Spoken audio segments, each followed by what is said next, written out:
Hello. I had too many things to click. Jeez. Oh no. Sounded like you died for a second. It was more like you'd claim the land. It's exclamation point land ho, baked potato. Yes. Claim that land. Do it! Hello. Do it. Hi, baked potato. Welcome, welcome, welcome. Today we have fun stuff that we haven't done in a little bit. Oh, yes. It has been a hot minute, no hasn't space. No space, no space. Otherwise, perfect. it? That is important. There you go. Woo! You did it. Woo! Congratulations! Alright. Oh, I am wearing the right outfit tonight. I thought I Yes, wasn't for you some are. reason. Yeah, Yay! I also thought I wasn't for some reason, but I guess we both changed it. Just the vibe, I guess. I think we must have both changed it after the stream. Yeah, that's the only Because- thing I could think. yeah, Because I'm we pretty were sure we were wearing in our comic costumes for Thursday. Yeah, at least we should I'm have almost been. positive. Yeah, exactly. So, That is quite a lovely hammer you got there. Thank you. This is the Peacehammer. Ooh. And, it has been a while. No, happy to have you, Baked Potato. Always happy to have you. It's always nice to see a reoccurring face, right? So when I can recognize the Absolutely. username, Are you kidding? it makes me feel happy. So anytime you get it. You're not really late, Oscar. I mean, like, technically, but not actually. Like, we haven't done anything yet. We're just saying I hi, wouldn't count it as late. This We're is just still the introduction phase. discussing, speaking, chilling. Discussing, talking, welcoming. Indeed. Yes, so we have a couple things going on today. There's actually a third thing that Mars doesn't know about either, because I only just learned that we would do it today. But I know she won't say no. Essentially, Cinder was like, hey, if you're not streaming, come on. And I was like, hey, we will be streaming, but if you're okay with us just popping in, we will. And he said yes. Oh, so hell yeah. that is the plan. However, we have to decide how we want to scare Can't promise him. I'll have anything constructive to say, though. We might just pop in and say hi, derail a little bit, and then, you know, bleep Bounce. back out, you know, sort of in the middle there. Ooh, a banana shake. That sounds very good. Oh, that sounds delish. And now I'm hungry. How dare you, Oscar? This is not allowed. I just ate. This is not right. I've had popcorn, chocolate. I'm gonna have to go back for more food. How dare you? Well, we might have to take like a 5-minute break because I haven't, at some point, because I have no water because I have been writing the summary. Oh this no, entire time. Ori! No water is exaggeration. I have a little bit of water. But that's okay. I don't know about that. Hey, You said no water. I'm inclined to believe only no time- water. I'm gonna tell you, the sole time that I make sure to have water is Ace Attorney. Every other time, it's like hit or I mean, miss. for good reason. Yeah. For very good reason. But every other time, it's hit or miss, whether I do or not. I see. And so, yeah, technically these retellings are not proper by the session anymore because I sort of write what I have time for and then end on a cliffhanger. So that's not where the session ends every time now. But it's where Ori ends. It's where I had time for. No, today I essentially learned on like Wednesday that I had a thing today that was just planned on Wednesday. Like, it wasn't planned before. That it was suddenly like, you have a thing to go to on Sunday. And it's like, what did you have to do? I had to go visit my grandparents. It was just impromptu, you know? So it was like... Yeah, like a surprise visit. Well, we had to visit them. So that takes more time because, like, they don't live particularly close, you know? So it's like an hour and a half of driving plus the time to do it. So it's like... Okay, I have to edit videos, somehow get the Peacehammer going, write the thing, and also do this whole thing. So it's very much just like unexpected time sink, you know? It's not that I didn't want to go, just the idea of like, here's 4 hours out of my day now that like I plan to do things that I didn't do ahead of time. So that's the sole reason, because I literally came home and for an hour, like, wrote this, and so that's just as far as I got. But hopefully you'll enjoy it. Confirmed I'm a plant. You know, I won't say no to that. Vash did okay in the end. So. Vash did okay. I'm sorry, what episode did you watch? He's alive? If you did, please pass it on to me, because I need to heal. He's alive. That's okay. Okay. Yes, he's alive. Hey. That's okay in that world. The bar world, is really fucking low for Vash. In that world, yes, the bar is really fucking low. If I'm being completely honest, on Gunsmoke, if you're alive, you're okay. You know what I'm saying? Don't even. So, spoiler. Some people are not doing very well. Some mentors could be doing better. Alright. Well, that got derailed fast. It did. We always get derailed fast. We've been traveling a lot. Ooh, that sounds nice. Well, depending on if you enjoy traveling. I think just time traveling. Oh, time traveling? That makes a difference. You are... That's so interesting, Oscar. The idea of, like, who's awake at what time, right? I know Cinder's streams are always kind of, like, late, you know? Like, he stays up pretty late. So it allows people from, like, Europe to, like, be a part of it. It's like, oh, very nice. He's so considerate that way. Oh, yes. So he does have another content creator on stream right now, so we'll make sure to wait until he's alone. Okay. I don't want to. I don't want to like quad interrupt him. You know what I'm saying? Yeah. However, that wouldn't feel right. There are two options. I had an idea. However, the problem is that he probably doesn't have it set up how I want it to. Once upon a time, he had it set up where like if we popped in, our avatars would pop on, right? But I don't think he has that set up right now, because what I was going to do is I was going to be his avatar, and I was going to pop in as his avatar. Oh, that would have been you could have done it too, and where we would have both popped in as his avatar, and then it would have been like, what? And then we would have like Right of the back. Cinders! Yeah, it would have been funny, but... That would have been amazing. I don't think it happens. Time zones are crazy. Rats. What's crazy?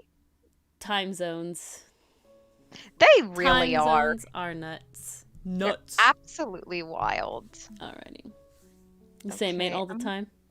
Gonna try to follow this as best as I can. Yeah, mate is also a British thing. I think people forget that. People forget that.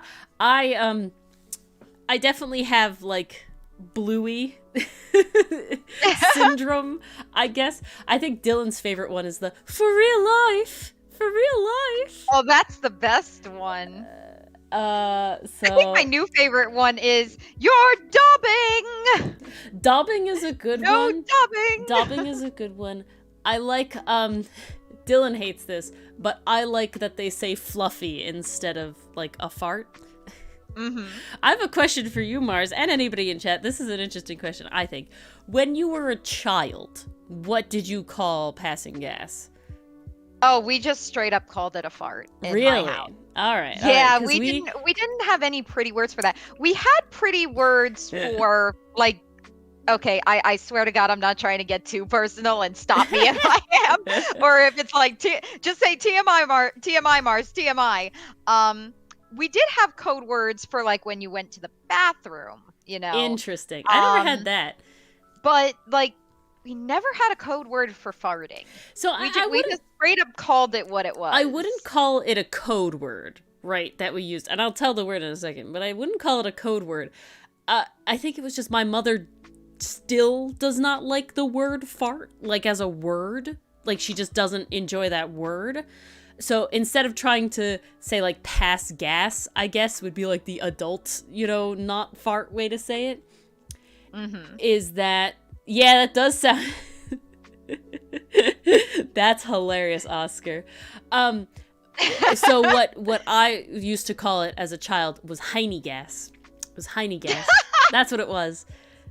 And I told this to Dylan, and he cried. Like, he didn't actually cry, but he was like, no, this is terrible. It's funny. I feel like that is more laugh-inducing than just calling it what it is. I think there's an episode, and you haven't seen it yet, Mars, but it's a good episode. And it's essentially like they use the slang for the bathroom as the dunny, right? So it'd be the equivalent of us saying like maybe the potty, right? It's the dunny. But it seems like adults do use it in Australia, so it's not like fully a childish thing, but it's definitely less, like it's a slang, right? Mm-hmm. And so they would say the dunny, and there's like a whole episode about how Chili is like, I don't want you to say dunny, I want you to say the toilet, right? We're going to the toilet. Like, that's the adult way to say it. Like, that's the grown-up way to say it. Like, we want to say that, right? I don't like the word dunny is like Chili's thing. And they're like asking all these questions like, but, my friend's mom let her say dunny, and Bandit's being a little shit and being like, I say dunny, and this whole thing. And it's like a whole thing about like, why don't you like it, Mom? And it's just like, I just want to be seen as a nice family, and we use nice words, and dunny is one of them. And I feel like that was my mom's same sort of thing about like fart, right? It was just, she just doesn't like the word fart. She just doesn't enjoy it, like she just thinks it's vulgar or gross or whatever, and is just like, so we're not gonna say that, so it's Heine gas. And that's what I grew up with. I didn't know the word fart like existed for a very long time. I say was very about long to time. say, when was your worldview shattered? I'm trying to remember when I learned the word fart. It must have been around like 3rd grade. And then I like told my mom, and she was like, yeah, we don't say that word. Don't say that word. I don't like that word. You're not saying that word. And, I'm an only child and a good kid. So I was just like, okay, yeah, all right, it doesn't really affect me. I already say Heine gas. So whatever.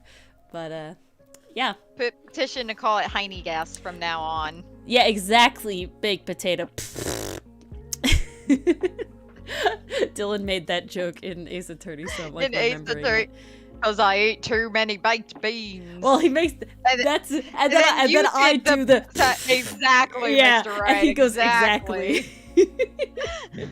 That was too much for me. Still cracks Petition me signed. up. I'm sorry.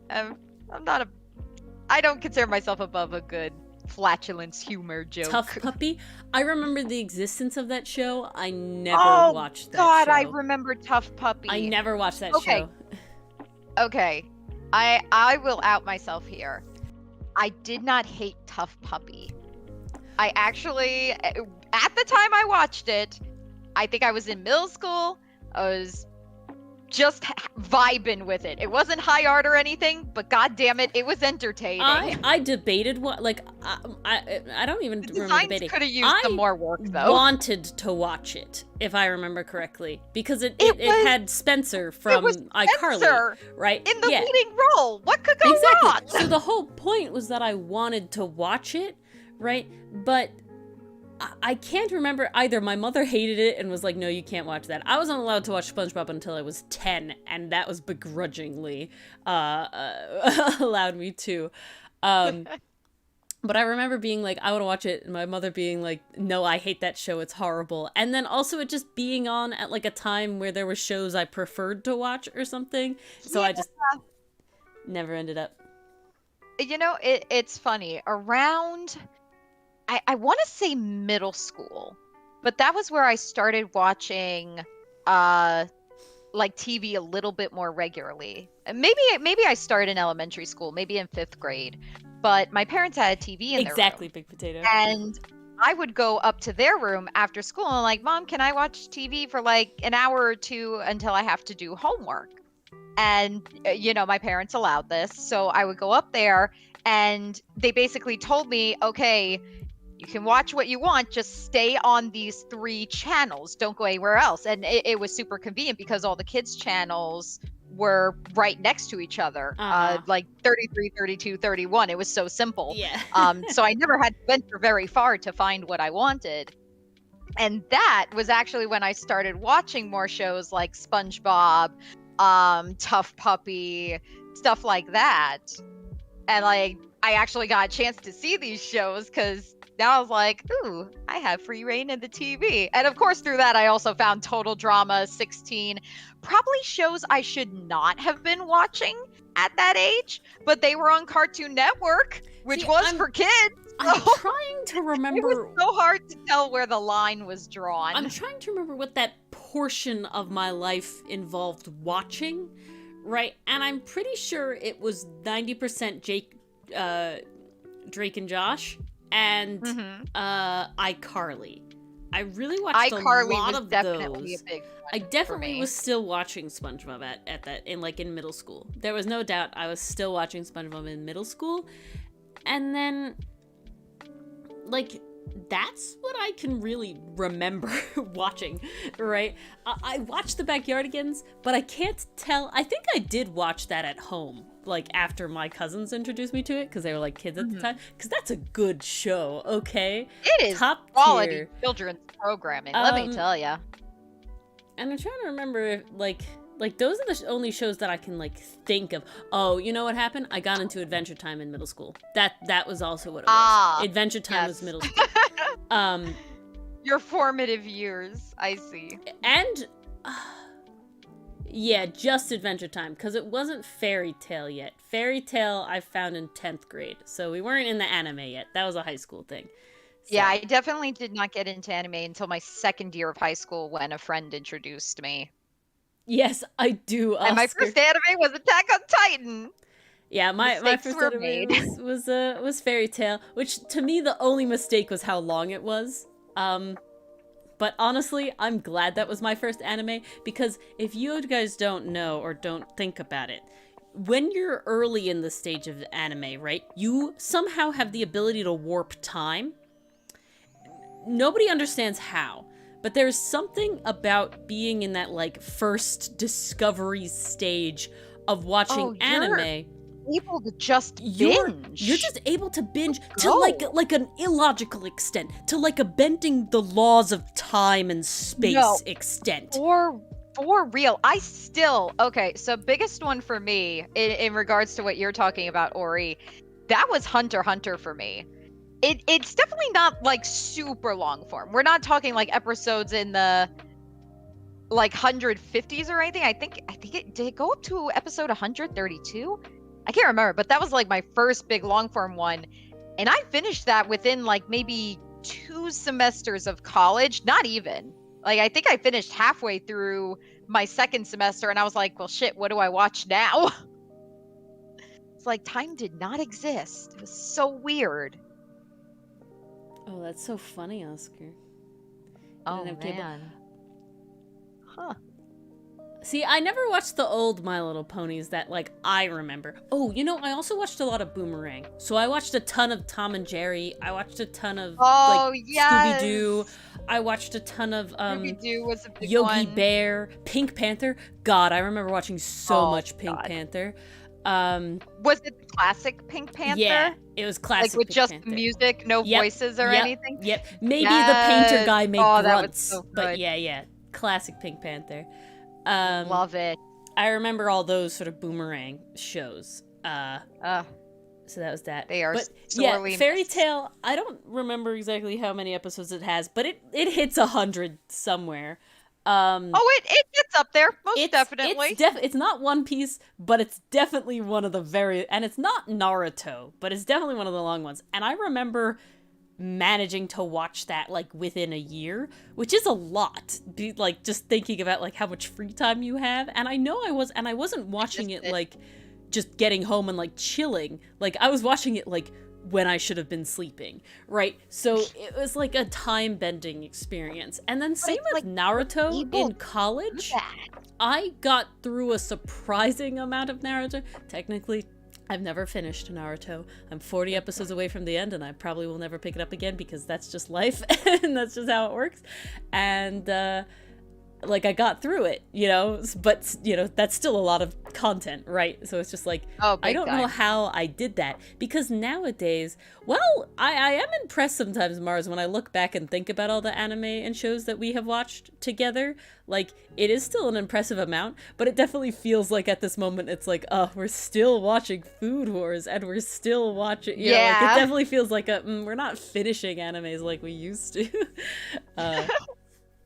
But I think that's just, Food Wars is one of the longer ones that we have done. It's definitely one of the longer ones that we put on our list because it is multiple seasons. And it was one of those things... So we definitely, like, took a bite out of that one. It was also one of those things where near the beginning, we weren't watching animes that were coming out, right? We were just watching to get through it, like, to finish it. So we were watching a lot more, like, we would pick one and we would just watch it, right? And then we would pick another and we would just watch it.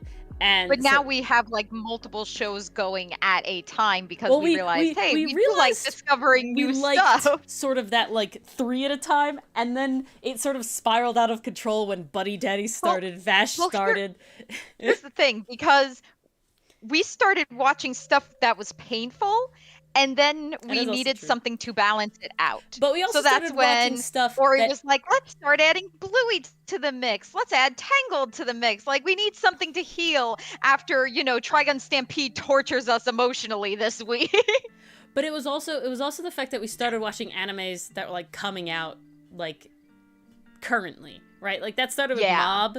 And so it was like, we can have 4 animes because it's just one Mob episode a week or something. We could have 4 animes because it's just one Tri-Stamp and just one Buddy Daddies, but no. Just one Buddy Daddies. Once it gets out of the ones that and this is the problem, right? I enjoy shows that do come out once a week, right? It is nice to have that thing to think about, to come on. I like having something to look forward to. However, if the show doesn't force me to only get to watch 1 episode a week, I cannot stop myself. Does that make sense? I tried to do it with Demon Slayer, right? I was like, I'll watch 2 episodes, maybe 3 to finish an arc. And then Demon Slayer was like, that's not gonna happen. After episode 4, season 2, it's all battle the whole time until the end. Like, fucking 8 episodes. And it was like, oh, well, I guess I'm staying up until 4 a.m. today. It's like, damn it, no sleep for me. Okay. That was not what I expected. No, honestly, and I'm so sorry to bring up Trigun again. I had started watching it because there was so much fan art on my feed. There's honestly a really great animation of Vash that just convinced me, okay, I need to see this boy in action. And I had started watching the first 2 episodes, and I didn't get super into it at first because I was like, okay, the animation style is taking some getting used to. I'm not like super attached just yet, but okay, we'll keep going. I started on episode 3, and then episode 4 came along, and then episode 5, and then episode 7. I kept going because I needed to know. It kept ending on cliffhangers. It kept introducing these really good characters, these really interesting scenarios. It started getting deeper in terms of the plot and the characters' relations to each other. I was like, shit, I cannot stop watching. If it did not end at episode 7 for that week, if I was not forced to wait, I would have kept binging. Like, I just would have kept going, and I would have been the person who's like, oh shit, it's already 3 a.m. and I have work in the morning. Oops. Yeah, Barbie the Island Princess Oscar, I never saw. The only 2 Barbie movies I can remember are Barbie Rapunzel and Barbie the Princess and the Pauper one. And I remember distinctly, I played the Princess and the Pauper video game. Like, computer game. Like, You had that way too too? much. Yes, I played that game religiously for a very long time. I had that in the Swan Lake one. I never had the Swan Lake one. I had just the Princess and the Pauper one, and I also, the other big game I played was the Lilo and Stitch computer game. Those two were like, these are the first, like, when you think really hard, they're like, these are the first computer games I ever played. Yes, I did watch Fairytopia. I have a freaking Barbie Fairytopia Christmas ornament. I can't forget that. That's amazing. Yeah, we've had it for years. It has the little blue puffball thing with her too. I can't remember its name. But it has both of them. So very very fun. So cute. All right. And Mars, you keep talking for a little bit while I get some water. okay, well, you go get some water. We don't want Ori to Yes, Bibble! Thank you, Jesus Christ. Bibble! That's what it was. You're right. All right. Oh, God. Okay, so now that you guys have said the name of that blue puffball, you just reminded me of the commercial that played for, like, I think it was the second Fairytopia movie where it was like, I don't know, I remember the line where it's like, will Bibble lose his first tooth and get a visit from the Tooth Fairy? Like, does anyone remember that commercial? I swear, just by saying that character's name, you guys unlocked like some kind of core memory in my head. That one just came back with a vengeance just now. Holy crap. She cut the Barbies' heads. Damn. That's insane, Oscar. So she was playing with the Barbies and the Dragon Ball figures? Did Goku come out victorious? Goku has to come out victorious. It's canon. Oh man. Yeah, no, the Barbie video games are good. I never really watched any of the Barbie movies, to be honest. Like I think I saw one in passing. What was it, like an ice princess thing? I remember there being a lot of snow and a little polar bear cub sidekick. But then I never finished that movie because I remember I owned it on DVD. It came with 3D glasses, and I just remember the 3D making me nauseous. Yes, I was going to say that I couldn't watch Barbie Rapunzel had 3D glasses as well in like the box and everything. I wanted to puke when I tried to watch it. 3D movies are not my friend. See, I don't have as much of a problem with them. But I've never really tried recently. It is time. But I know when I was... Yes. It is time for us to regale you all with not our last session, but the session before that and only most of it. So... Where we last Miss Barbie and the Magic of the Pegasus. All right. Ah, okay. It was Baked Potato's favorite. There you go. Beautiful. Transformers. And I didn't see the Lorax in 3D. I did see Avatar in 3D because that was like a big fucking deal to see it in 3D. Oh, yeah. I remember everyone going crazy for that I definitely saw, I think I saw Deadpool in 3D, and I think I saw something else in 3D. And then Dylan was like, I don't want to see anything in 3D, it's just a money-grubbing gimmick. And I was like, okay, like, I don't really care that much, so it's like, eh. But I was like, okay, just get off my back. Let us begin. When we last left the party, they were making their way through a castle, once the prison of their current employer, the Count/Mayor of Alloway, and with their intention to capture the cultist Trissandra before her backup arrived.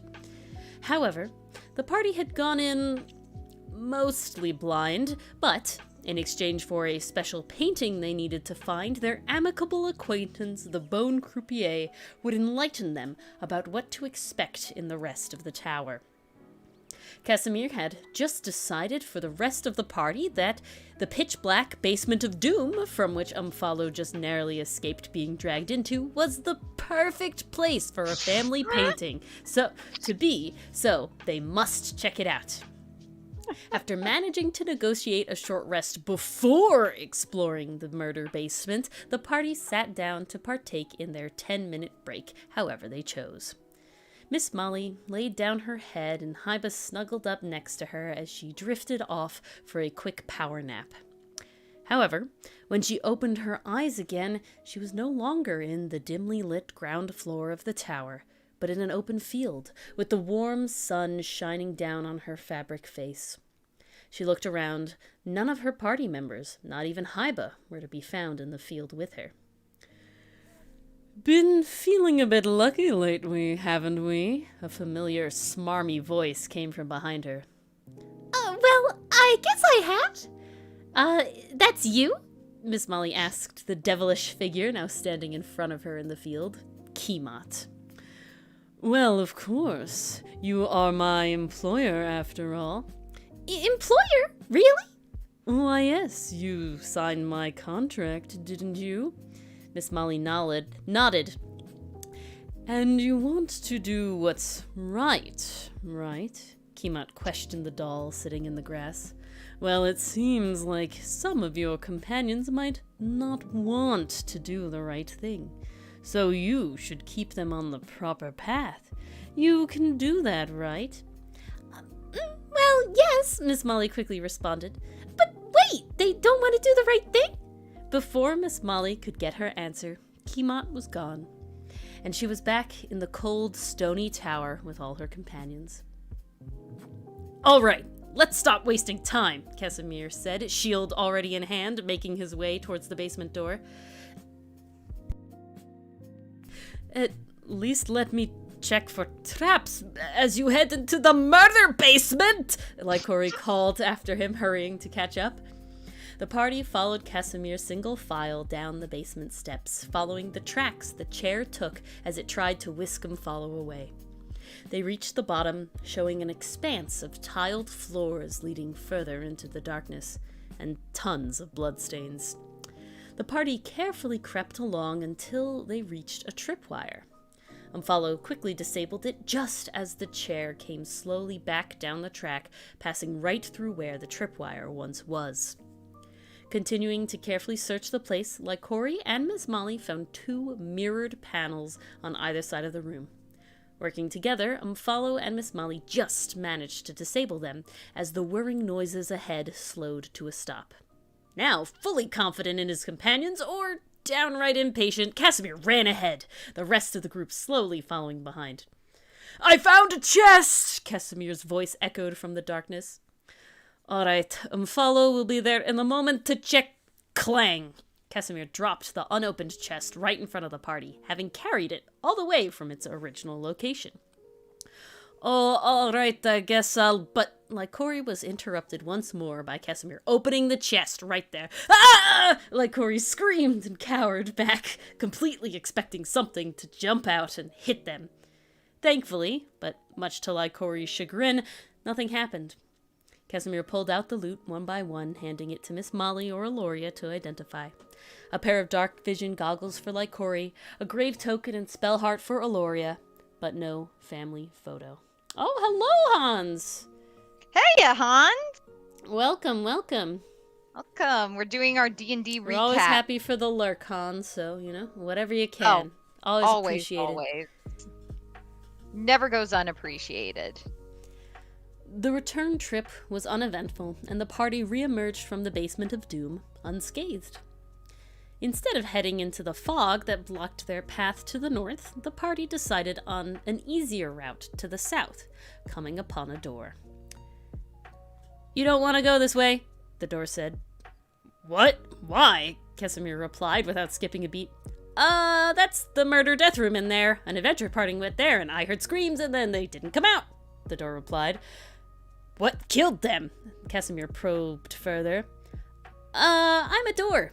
I can only see on this side, not inside," the door replied. As the door and Casamir continued to argue about entering the room beyond, Aloria grew suspicious and inspected the door while it was distracted. "It's a mimic," Aloria pulled Casamir aside into a group huddle. "They are very sticky, so melee attacks won't work on them." It's probably what killed those other adventurers, Corey added, all nodding in agreement.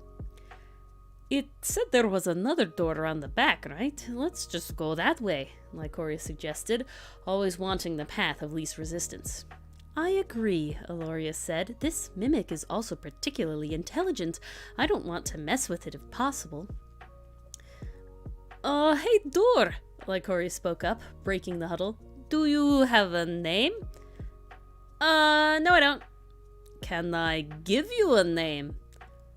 Oh, sure, but it better be a good one.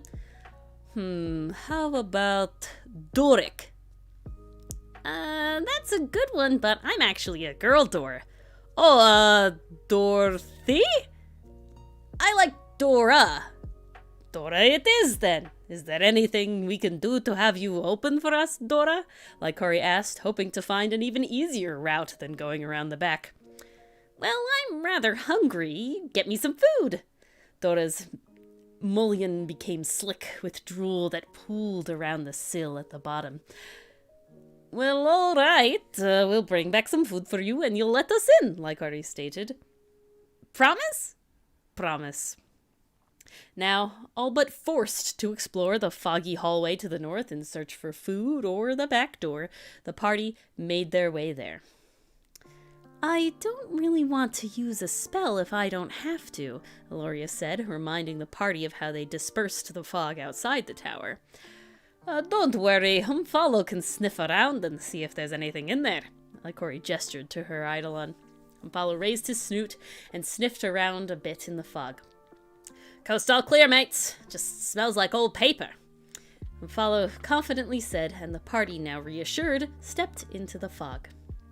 As they reached what they suspected to be the middle of the room, a dissonant chord blasted them back, rattling the stone walls and dispersing the fog. Standing right in front of them, or floating right in front of them, a ghostly conductor. His coattails lightly billowing behind him, a music stand perched in front. He tapped the stand and raised his baton, and ghostly, thorny instruments appeared in the hands of each party member.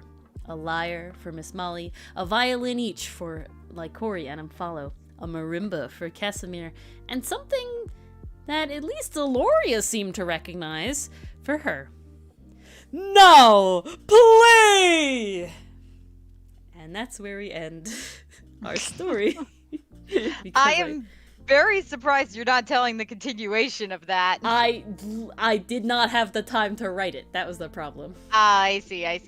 I would have gone all the way past to the end of that session. The next part is the funniest part. Yes, and I would have gone all the way past, to the next part after that, but I just didn't have time. Unfortunately, I'm sorry. I'm not as good as storytelling on the fly if I don't write it down, so I'm saving you the retelling and not the storytelling, I see. I could state what happened, but it wouldn't be as, hopefully, interesting as what I just did. Be as interesting. Yeah. Hopefully. But yeah, apparently Miss Molly is, an employer now. Yeah. Now she's been this whole time.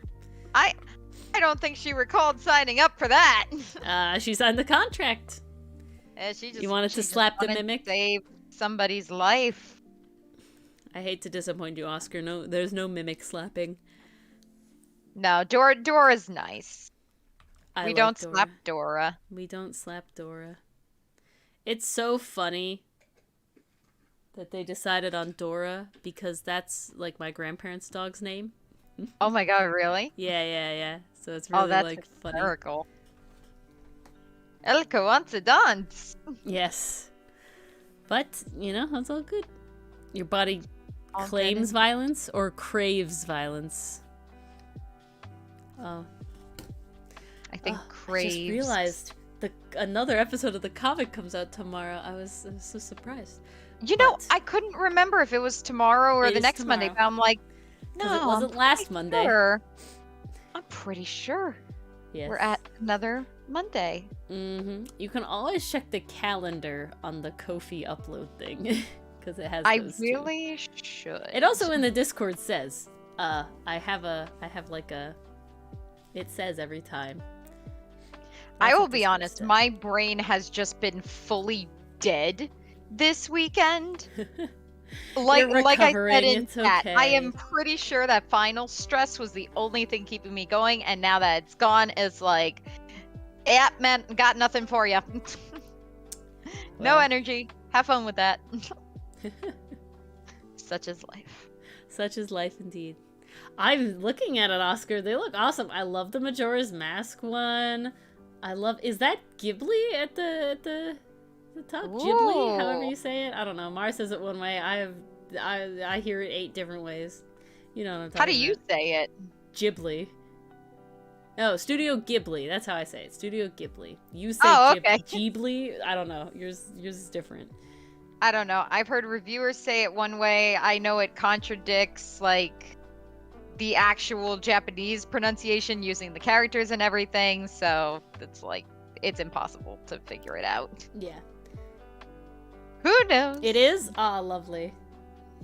Beautiful. Oh, we got Your confirmation. sister's got the nerd clients, and honestly, I'm here for it. We're here for it. Alrighty.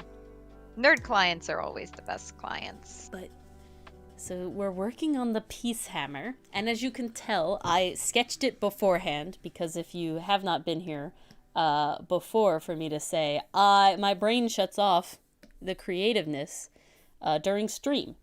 So, I can't be creative during stream, and thus, I need to prepare myself. It is quite the conundrum she is up Definitely against. the conundrum. But such is life, and here we are. And this is actually vaguely inspired by the campaign that I just retold. Essentially, for those new, forgotten, or whatever, I understand. There was a ghost that lost his Warhammer, and he needed to get it back in order to pass on, into the actual afterlife and, unfinished business, etc., etc. Yes. And Find the item, appease the ghost, basically. we did that, right? But essentially what happened is that Casamir made an offhanded comment that said, "It's always Warhammers. What about Peacehammers?" And I went, "Patrick, write that down! Write that down!" And so Dylan came up with some awesome stats for the Peacehammer, and then I am drawing it. Yes, the Peacehammer. I will bludgeon the peace into you. Oh, this is very hilarious, and it works with D&D as well. Mm-hmm. So my parents were talking to me today, and my father was like, "You ever think about like going to pursue a master's in like something else, like than what I went to school for originally?" And I was like, "No, because the reason I didn't pursue a master's in the thing I originally went to school for is because I didn't want to write a thesis. I hate writing. I hate doing the writing. That is my absolute least favorite part about schooling. Totally 100%. Hence why I'm here for the comic. Well, no, so this is what I'm getting to. He asked why, and I was trying to I don't know why. I was not good at it. I don't like it. I don't know, my mom was trying to say she just doesn't like it, so she didn't try that hard. It's like, no, bitch, I tried hard. I just did bad. Damn! You were coming for you, jeez. I was like, no, man, at least at one point, I tried. I never liked it either, but I tried, and I was just never good. And, even if it was science stuff, if it had writing with it, I was just bad at it, and thus I didn't like it. Mm-hmm. Because it was never I don't know. I find that you're really hit or miss with how people give, writing critique, I guess. Oh, specifically, and I'm talking specifically for graded writing, right? Oh, yeah. Creative writing. Mars writing a fan fiction, I could probably enjoy more. Now, to be honest, I don't think I would fully enjoy it because the two kinds of writing I like the only kind of writing I like is rants. I do this summary thing, but it's kind of easy because all the information is there for me. I'm just like translating it at a certain point. I'm not really a writer about it. I don't have to paint the picture because I was already painted the picture, right? You know? I see. So the dialogue is already provided. The dialogue for is already you. there. The story is already there. It's just me doing it in like a story-fied way instead of like a just recounting way. And that does make a difference. Spanish? No, Spanish is 8 points. That's so sad. But you know, they're like, oh, like you know, you write for the comic or whatever. I was like, no. You guys don't understand. I specifically was like, I want to make a comic, but I hate writing. Oh, Mars likes writing. Hey, Mars, you like writing, right? And she was like, yes. And I was like, yes, nice. I love writing. I was like, and match me. It really did work out beautifully. But that was literally, I was like, I write 0 words for the comic. I help with like the ideas. I can word vomit ideas about the story, but the dialogue, I don't touch that. Mars might ask me a question if like, does this flow well or something, or I might be like, does Mulatto say yeah or no? And it's like, well, we gotta consult the We have chart. to consult our running list of accents. But I don't write the comic. And they were like, oh, really? And I was like, yeah. And then my mom's like, but you write all that, like, you know, D&D stuff for the Instagram stuff, right? And I'm like, not that much. Ew. That's Dylan. You're like, no. I do 0 writing. And then the final thing was like, but you write those rants about like they wrote scripts for the YouTube videos that will probably never exist, that I have written. Never say never.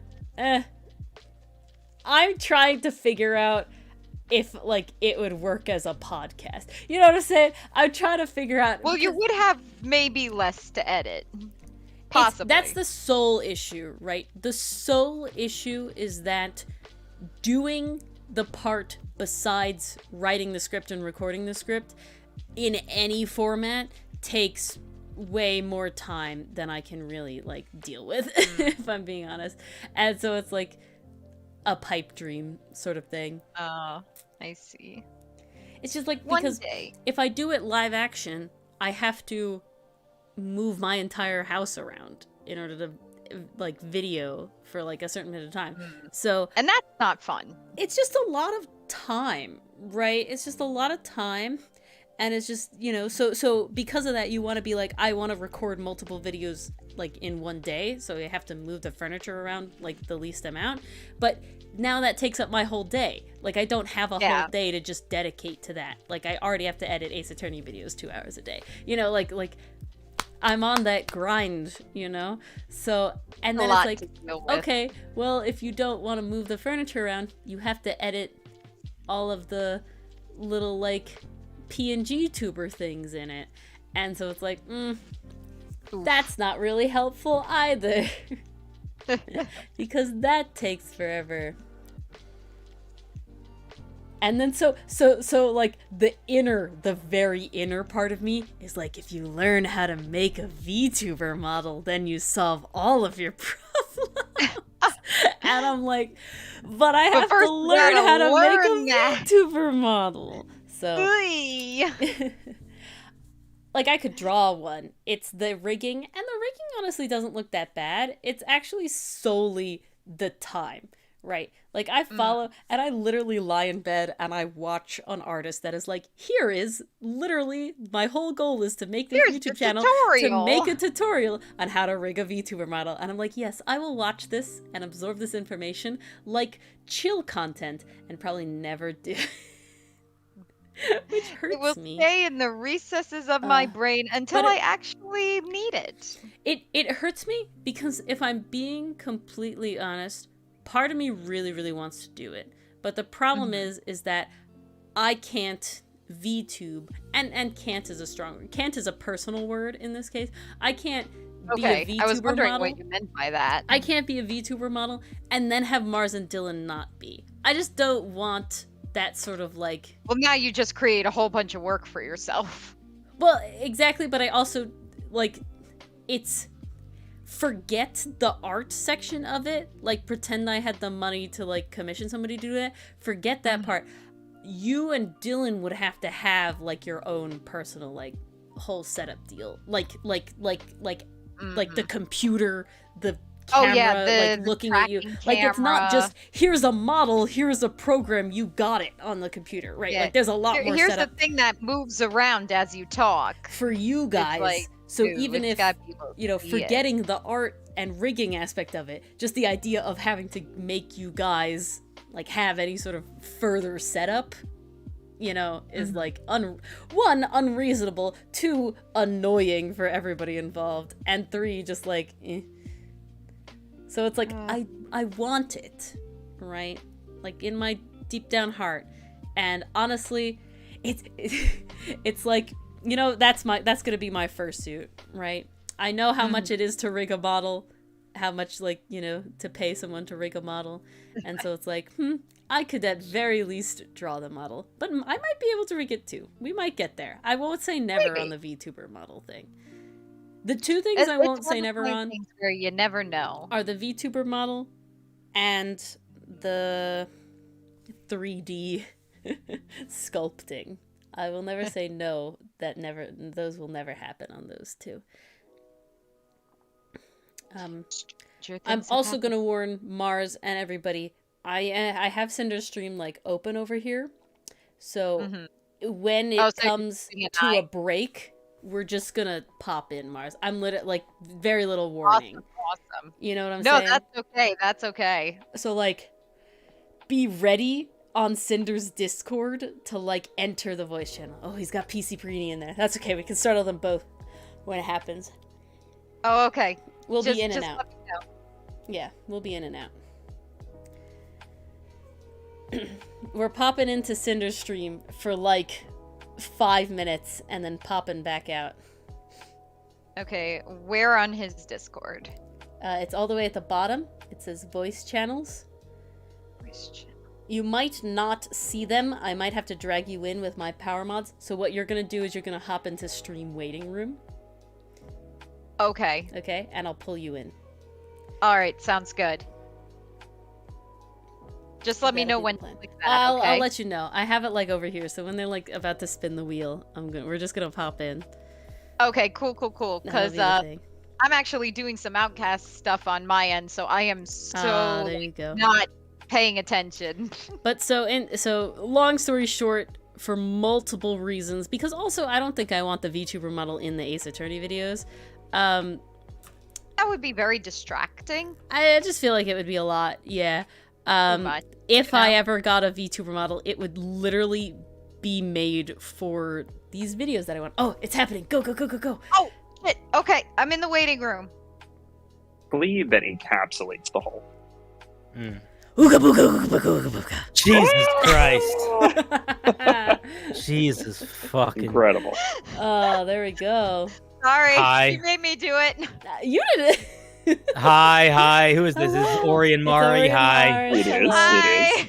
Hi, guys. Hello. How are you? Good. Hello, How are you? doing I well. saw the wheel pop up, so it was like I felt. Yeah, that was we the just time. finished looking at the pugilist. Ah. What are you guys doing on stream tonight? I'm working on a homebrew that is called the Peacehammer, as it is Fun. literally based off a one-liner from One a line player that was one of our players said. Warhammers. Where's the Peacehammers? And I went, Patrick, write that down. Write that down. Wow. That's a good name. I love yeah. that. Peacehammer.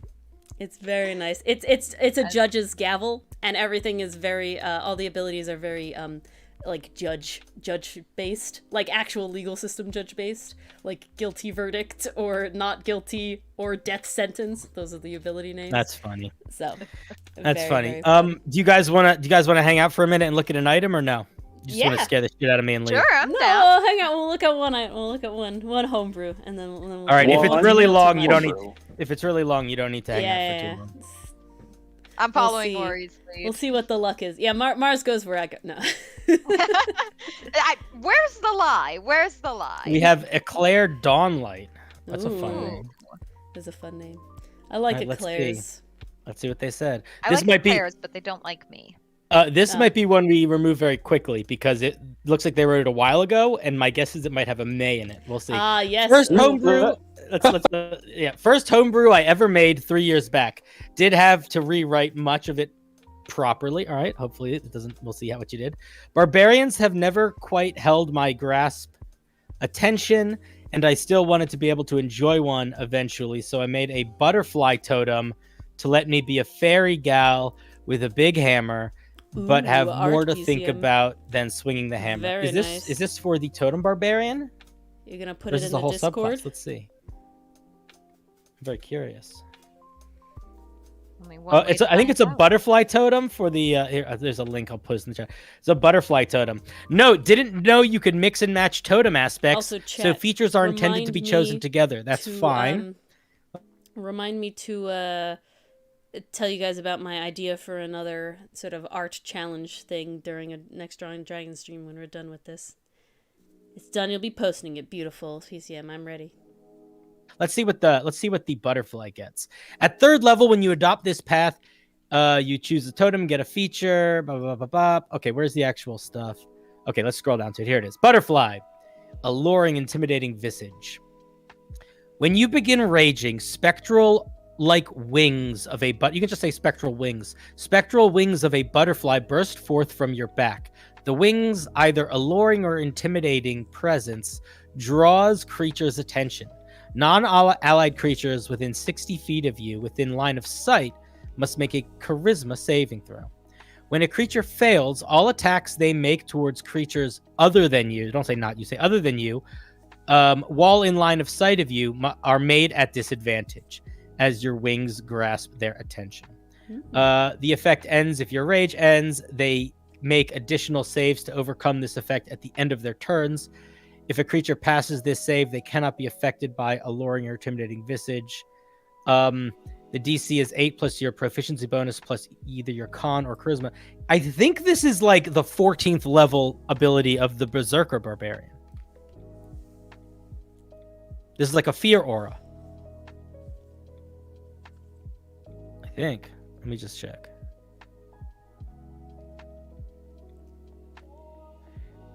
It's not. It's the 10th level feature.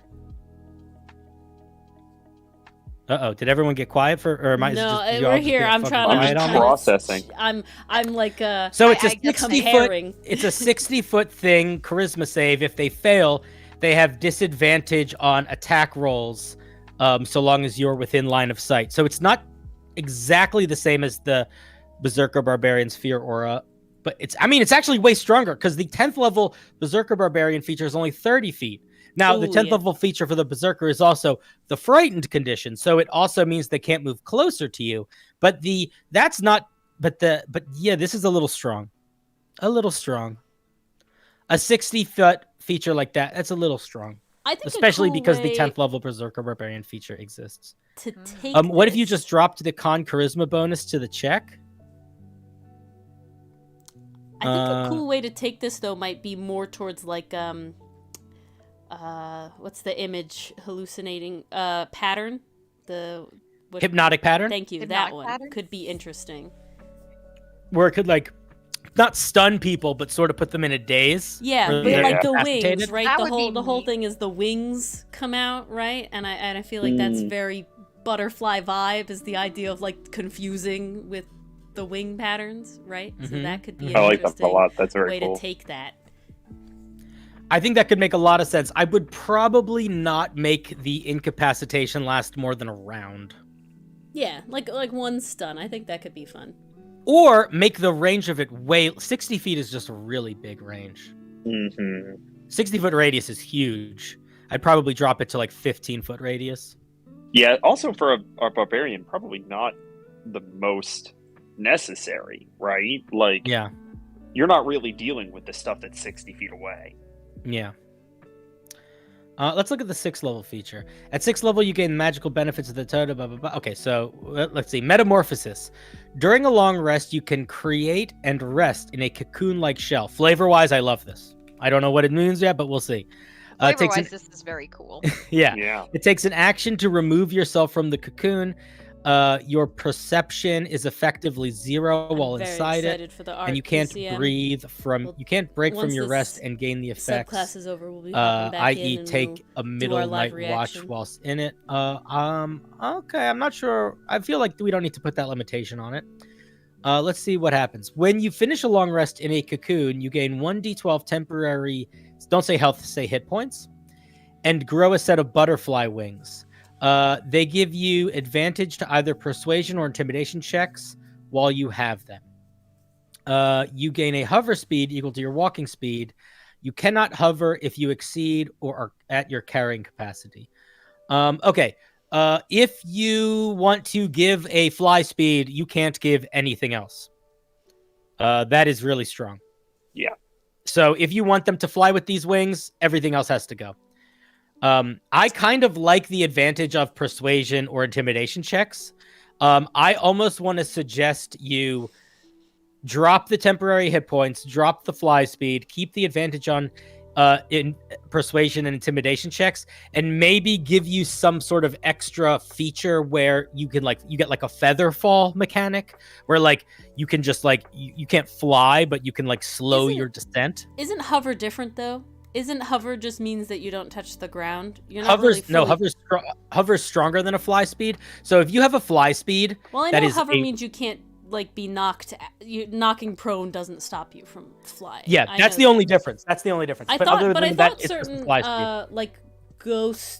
ghostly-esque creatures sort of had something where it was they don't fly, but they just hover above the ground. So they're not triggering traps on the ground. They have to specify the height limit. Okay.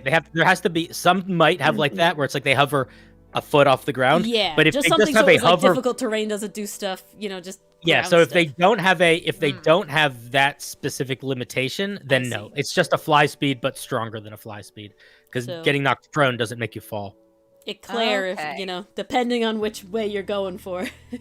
Yeah, so I would tone that down. Claire is in the chat saying they didn't think hover could gain elevation. So I think that's the thing. You gotta specify. Oh yeah, you gain all sorts of elevation. Yeah. All right, let's look at 10th level is still Spirit Walker. Let's look at the 14th level totem feature. Enrapturing Visage. Can I just point something out here for a second before I read it? So a lot of people are I don't know how to do formatting. I don't know how to do this. My guess is that Eclair Dawnlight doesn't know how to do formatting either. But you know what? Their formatting is perfect. This is great. It is very clear where all of the features are. It is very clear how everything is. And they found pictures that evoke the style, the vibe that they want, and they just threw them in the Word document. This is something that is a very good habit to get into. It will go a long way to help you sell the vision of your piece. So if you're somebody that doesn't know how to do formatting, this is perfect. You don't need more formatting than this. Bold things and unbolded things and indentations and maybe a piece of art or two. So this is a really good example. Oh yeah, lacking. this looks great. Yeah, no, it's I don't miss GM Binder or homebrewery when you do stuff like this, guys. No, honestly, it's so organized, it's so concise, and I love the visuals here because it really helps you picture it. Yeah. I often will prefer Word documents to GM Binder unless your GM Binder doc is made very cool looking. Because sometimes you can GM Binder yourself into making it harder to read or ugly looking if you're not too thoughtful with the layout. Wait, let's see what this does. Enrapturing Visage, your radiance, your wrong use of the word your radiance carries, put another R here, brighter than ever, making it even harder to ignore your presence. When raging, enemies that can see you can no longer gain advantage on attacks towards you. That's really fucking strong. I might change that. The range of Distracting Visage increases to 100 feet. I think Distracting Visage should be 15 feet, and then at this level, it can go up to 40 feet. Mm-hmm. You can use an additional use of your rage while still raging to trigger the effects of intimidation again without using your rage. Instead of making this weird thing, just say, while raging, you can use a bonus action to activate this feature again once per rage. You don't need to do the whole, it's using a rage again. You can just say activating the feature. A couple things. Hey, This Jamie, could we're be chilling with Cinder where for you this give them a fly one speed. Review They he's could, doing at about this 14th level, butterfly while stuff, raging, you and could then get a we'll fly be speed. back in on While the your wings are out, I Peacehammer think that would be and fine. our Classic. And nuts I think that you should drop the enemies and can no longer have PC's gonna advantage on show attacks off against you. noob art, Because so we'll have a good lot time. of the barbarian kit is built around that. Like that now reckless attack isn't anything. And reckless attack is like one of the key barbarian features. Like you shouldn't lose the downside to reckless attack. Yeah? Thoughts? Yeah. Agreed. Am I agree. crazy? I think adding the fly speed. I would say I agree as well. I think adding the fly speed here is good because otherwise this feature is not really giving us much. It's just a buff on everything that we already have. Yeah. I Yeah, think somebody moving said- the fly down here is good. Who said that? Somebody, Databank said, if you were to not take every butterfly totem, this wouldn't really have an effect. But Ooh, they that's a also good built. point. But they also built the. They said at the beginning they didn't realize you could take mix and match totems. So it was built with the I see, intention I of you see. picking a butterfly totem each time. So I mean, so That's- to that end, you may just want to Gotcha. consider rewriting this now that you know that you can mix and match the various totems. yeah, you also This would be 14th able to level have a feature might new wanna- 10th level feature. Like if you rewrote this so it was just a butterfly barbarian, instead of doing commune with nature at level 10, this is where you give them the fly speed. And then at 14th level, you give them some other wacky features. So you don't have to do the totem stuff. You don't have to do the Yeah, beast I was sense gonna animal. say. Like, I what if you think got like that's charm person fun. or fairy fire? You get some fairy shit. Fairy Fire's fun. Yeah, Charm doing the hypnotic pattern thing. And I that's liked like the flavor idea. that's been decided. Yeah. I liked the idea of making like new totems. Like I think that's a fun concept, but I think this one would be fun on its own. Yeah, I think that this is a unique enough idea that it would be better as its own subclass and not a totem barbarian. I don't have anything else to say. I'm closing it. Thank you, Eclair Dawnlight. Bye. All right. Guys, I have to Looks pee good. so badly. Do you guys want to hang out for a second while I go pee? Sure, we'll entertain Sure. Cinder's stream for a little bit and then we'll dip after he leaves. So we're gonna take Okay. over, right? PC, Yeah, you, right. you I'll have to be get right a back. comment on this. 100%. Wahahaha. All right. Ha ha ha. All right, guys. So guys, All right, he's May, right? Here's a secret. If you actually wanted to make sure, and I bet a lot of you did this. I know you already did this. You gotta Control F May in your document, right? That makes sure you don't get it. I mean, I don't know. Has Cinder found any Mays here? I don't know if he's found Okay. any today, which is Okay. honestly really disappointing to me because if any of you in the chat were good anti-authority anarchists, you would do the opposite of what Oh, Cinder suggests see. and terrorize him ceaselessly. See, PC, you haven't been in the Discord. A lot of people were trying very hard to find out Yes. ways to correctly use May in a way that would prevent Cinder from being able to say that no, this is wrong and ditch it. Oh, really? Yep. God, I want so badly to make the College of Pedantry bard where it is just riddled with shit like that he can't get mad at. Another one New project. was like using you will, you shall, you must do these things. Amazing. So You it's like- must. I love Yeah, that. well, That's it very was fun. for like the idea You was with like a shan't. warlock patron, right? So when X happens, you must do this, that, and the other thing because your patron forces you to. Essentially. Your patron demands it. Yeah, so using other things other than can. How's it going? Oh, raid! Hello, raiders. Who just raided? Who raided us? Last librarian, welcome. Cinder has returned, Yes, so you can welcome. What's enjoy up, last him. librarian? Uh, Fun. And we're just gonna leave him and PC Perini Hi. here. Mars and I are gonna go back to our Bye. little corner of the Yeah, I internet. think that concludes Thank our you for- takeover. Thank you for the jump scare. That was fun. Yes, no always. problem. Glad Cinder. you I know liked you it. like those. I So, do. I'm You're glad you're could wonderful, oblige. glorious people. Love ya. Love seeing ya. Love you don't too, be Cinder. Glad strangers. we could Love hop you in too, here. Cinder. We'll Tell hop your in more. Yes, thank you for letting us. Tell your stream I say here. Oh, Look they at my can hear camera you. for. They can hear you. Oh, here. Well, they can't see me though. So look at my camera for a second. All right, hold on. Look at my stream for a I'm second. looking. Tell me when We're you're here. looking. We're looking. Tell your stream that I say. Oh hey. All right, you heard it here first, chat. Like that though. Like that though. Oh, they saw it. They saw it. They They also saw had it, they little heard mini it. cinder too, so it all worked Okay, out. good. Ooh. Double cinder. Good, good, good, Cinderception. good. All right, guys, All have right. fun with your maze. May We you will. have an enjoyable time. All right. Yeah. May you have a lovely evening. Yeah. Ta ta. Yeah. Later. Bye. All right, we have returned to our own timeline. That Jamie, was fun. so specifically, Cinder's having a challenge this month, in the month of May. It is no longer the month of May, it's the month of Can. And the reason for this, for everybody who doesn't know and cares about making homebrew for D&D and stuff, it means that when you write homebrew, yeah, they disappeared and we came back. When you write homebrew, when you say like, as an action, you can frighten the enemy. That's how officially D&D writes homebrew, right? That's how officially Wizard of the Coast writes, not even homebrew, like their actual abilities for everything. That's how they encourage. That's how you they to write it. They use the word can.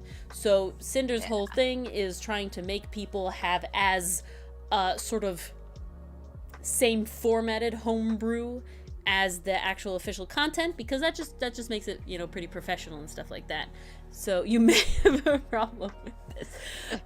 So essentially, Cinder was trying to make sure that people actually put effort into it, because a lot of things he was finding his community sort of growing a lot, that a lot of people were like, I wrote this homebrew like 5 years ago, review it, and like not editing it, and so it's just full of like bad lots of stuff. So this was sort of another encouragement that if he finds a use of May that is incorrect, based on this whole thing, that he will just stop reading the homebrew.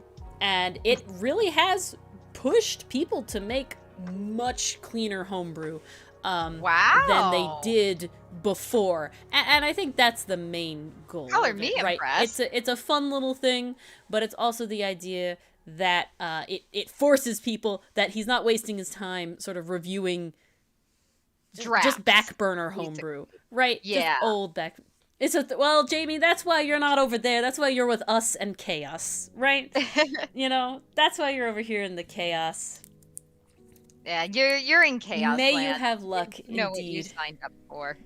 Well, so the problem, PCM, it's not using it correctly in English. It's using it correctly in homebrew, right? If you can find a situation in Dungeons and Dragons where they use the word may, that's the study. All right, PCM. Well, to reward your Challenge accepted. homework, we're gonna look at this Noop art, this fresh off the drawing tablet Noop art. And I'm already loving it. I always forget she's a redhead because 90% of the time you put like colorless art in it, or like black and white stuff. So I'm always like surprised because I just don't remember. But here she is. This is lovely. Got the sword. Very nice.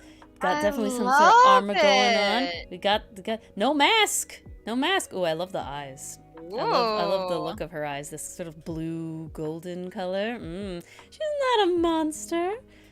Oh, interesting, PCM. This is an interesting note. She has ears and wing ears. Artorias inspired sword. Hello, Parry. How are you?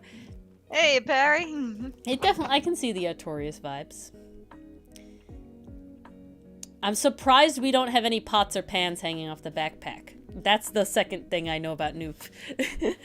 I know burnt family to a crisp, and there, you have a reference someone drew for her eyes. And trauma. Gotta see Lots that. of And trauma. trauma. Yeah, of course, PCM, always.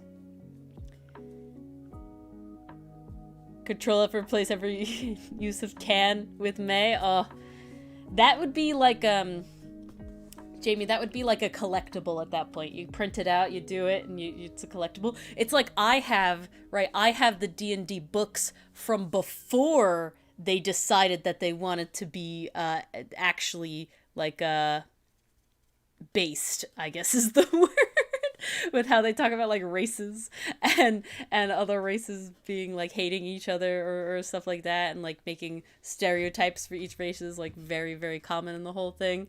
I don't know what the word I want to say for that besides based is. But I have the old versions. Just like I have multiple... Yeah, I have the racist D&D books. There you go. That's a good way of putting it.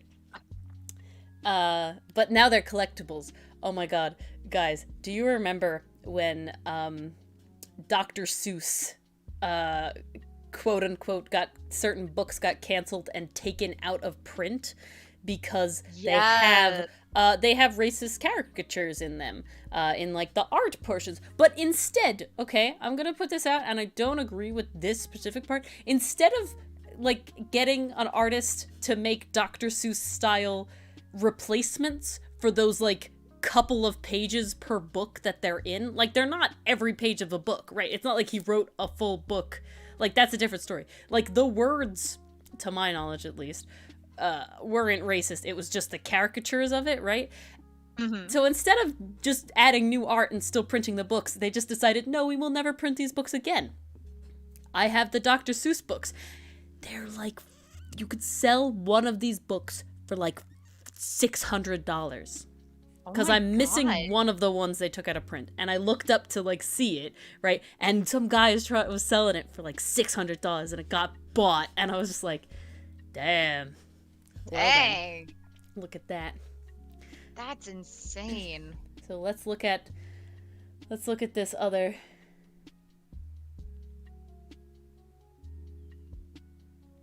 What is Dichotomy saying about it looking the same without the banana?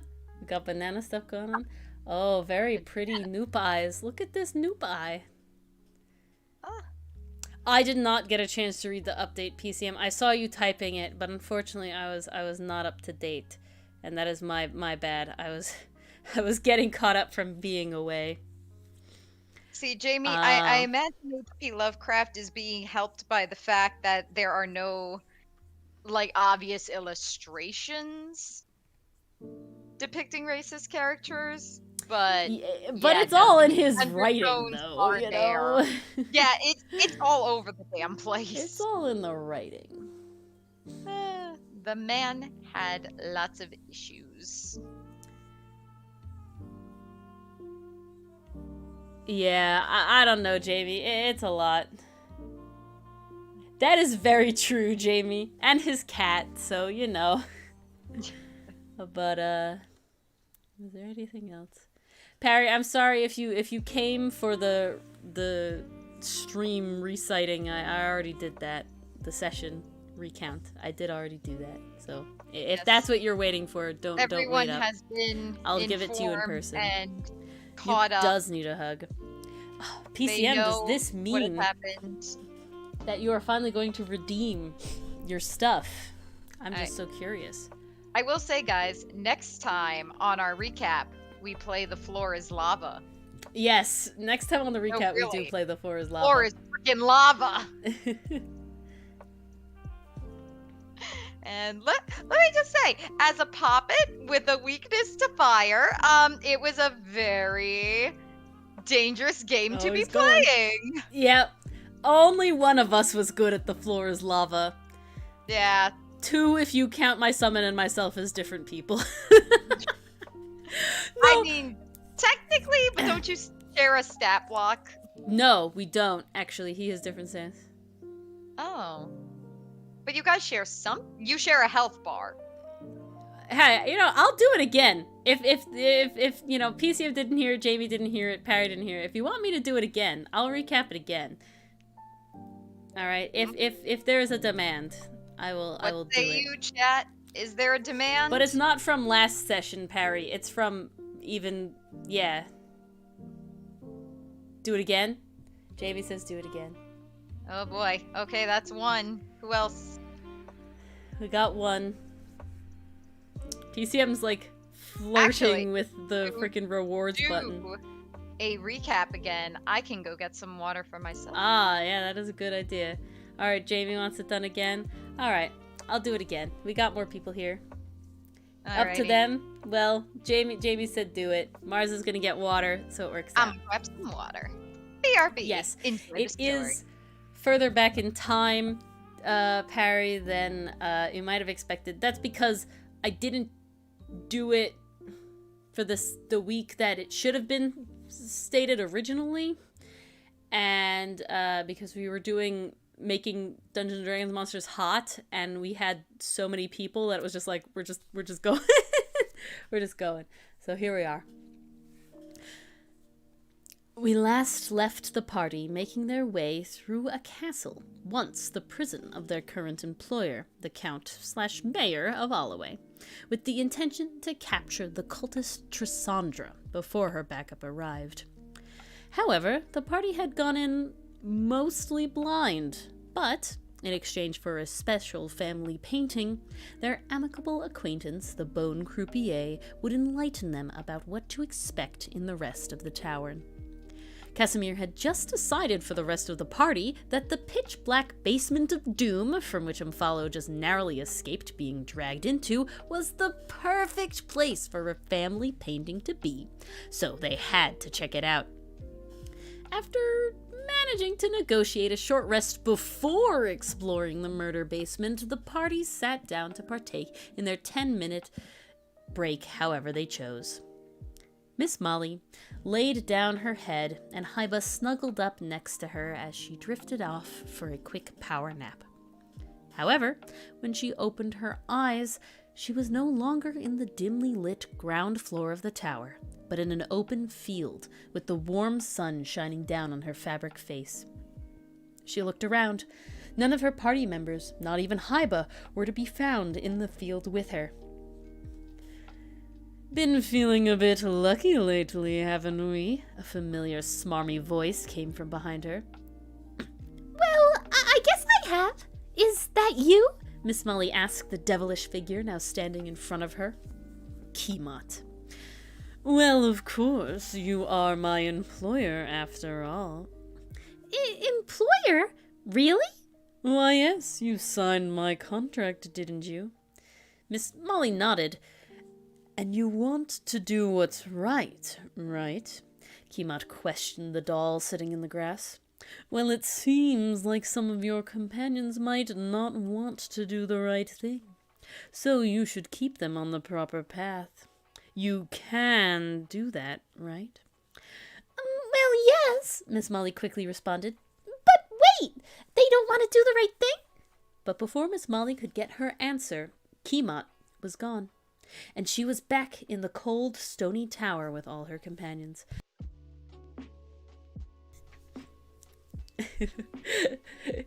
All right, PCM, you can return. All right, let's stop wasting time, Casamir said, shield already in hand and making his way towards the basement door. At least let me check for traps before you head into the murder basement, Lycori called after him, hurrying to catch up. The party followed Casamir single file down the basement steps, following the tracks the chair took as it tried to whisk Umfalo away. They reached the bottom, showing an expanse of tiled floors leading further into the darkness, and tons of bloodstains. The party carefully crept along until they reached a tripwire. Umfalo quickly disabled it just as the chair came slowly back down the track, passing right through where the tripwire once was. Continuing to carefully search the place, Lycori and Miss Molly found 2 mirrored panels on either side of the room. Working together, Umfalo and Miss Molly just managed to disable them as the whirring noises ahead slowed to a stop. Now, fully confident in his companions, or downright impatient, Casamir ran ahead, the rest of the group cautiously following behind. I found a chest! Casamir's voice echoed from the darkness. All right, Umfalo will be there in a moment to check. Clang! Casamir dropped the unopened chest right in front of the party, having carried it all the way from its original location. Oh, alright, I guess, My Lycori was interrupted once more by Casamir opening the chest right there. Ah! Lycori screamed and cowered back, completely expecting something to jump out and hit them. Thankfully, and much to Lycori's chagrin, nothing happened. Casamir pulled out the loot one by one, handing it to Miss Molly or Aloria to identify. A pair of dark vision goggles for Lycori, a grave token and spell heart for Aloria, but no family photo. The rest of the trip was uneventful, and the party re-emerged from the basement of doom unscathed. Now, instead of heading into that fog that blocked their path to the north, the party decided to try an easier route to the south, coming upon a closed door. "You don't want to go this way," the door said. "What? Why?" Casamir replied without skipping a beat. That's the murder-death room in there. An adventure party went in there, and I heard screams, and then they didn't come out," the door replied. "What killed them?" Casamir probed further. I'm a door.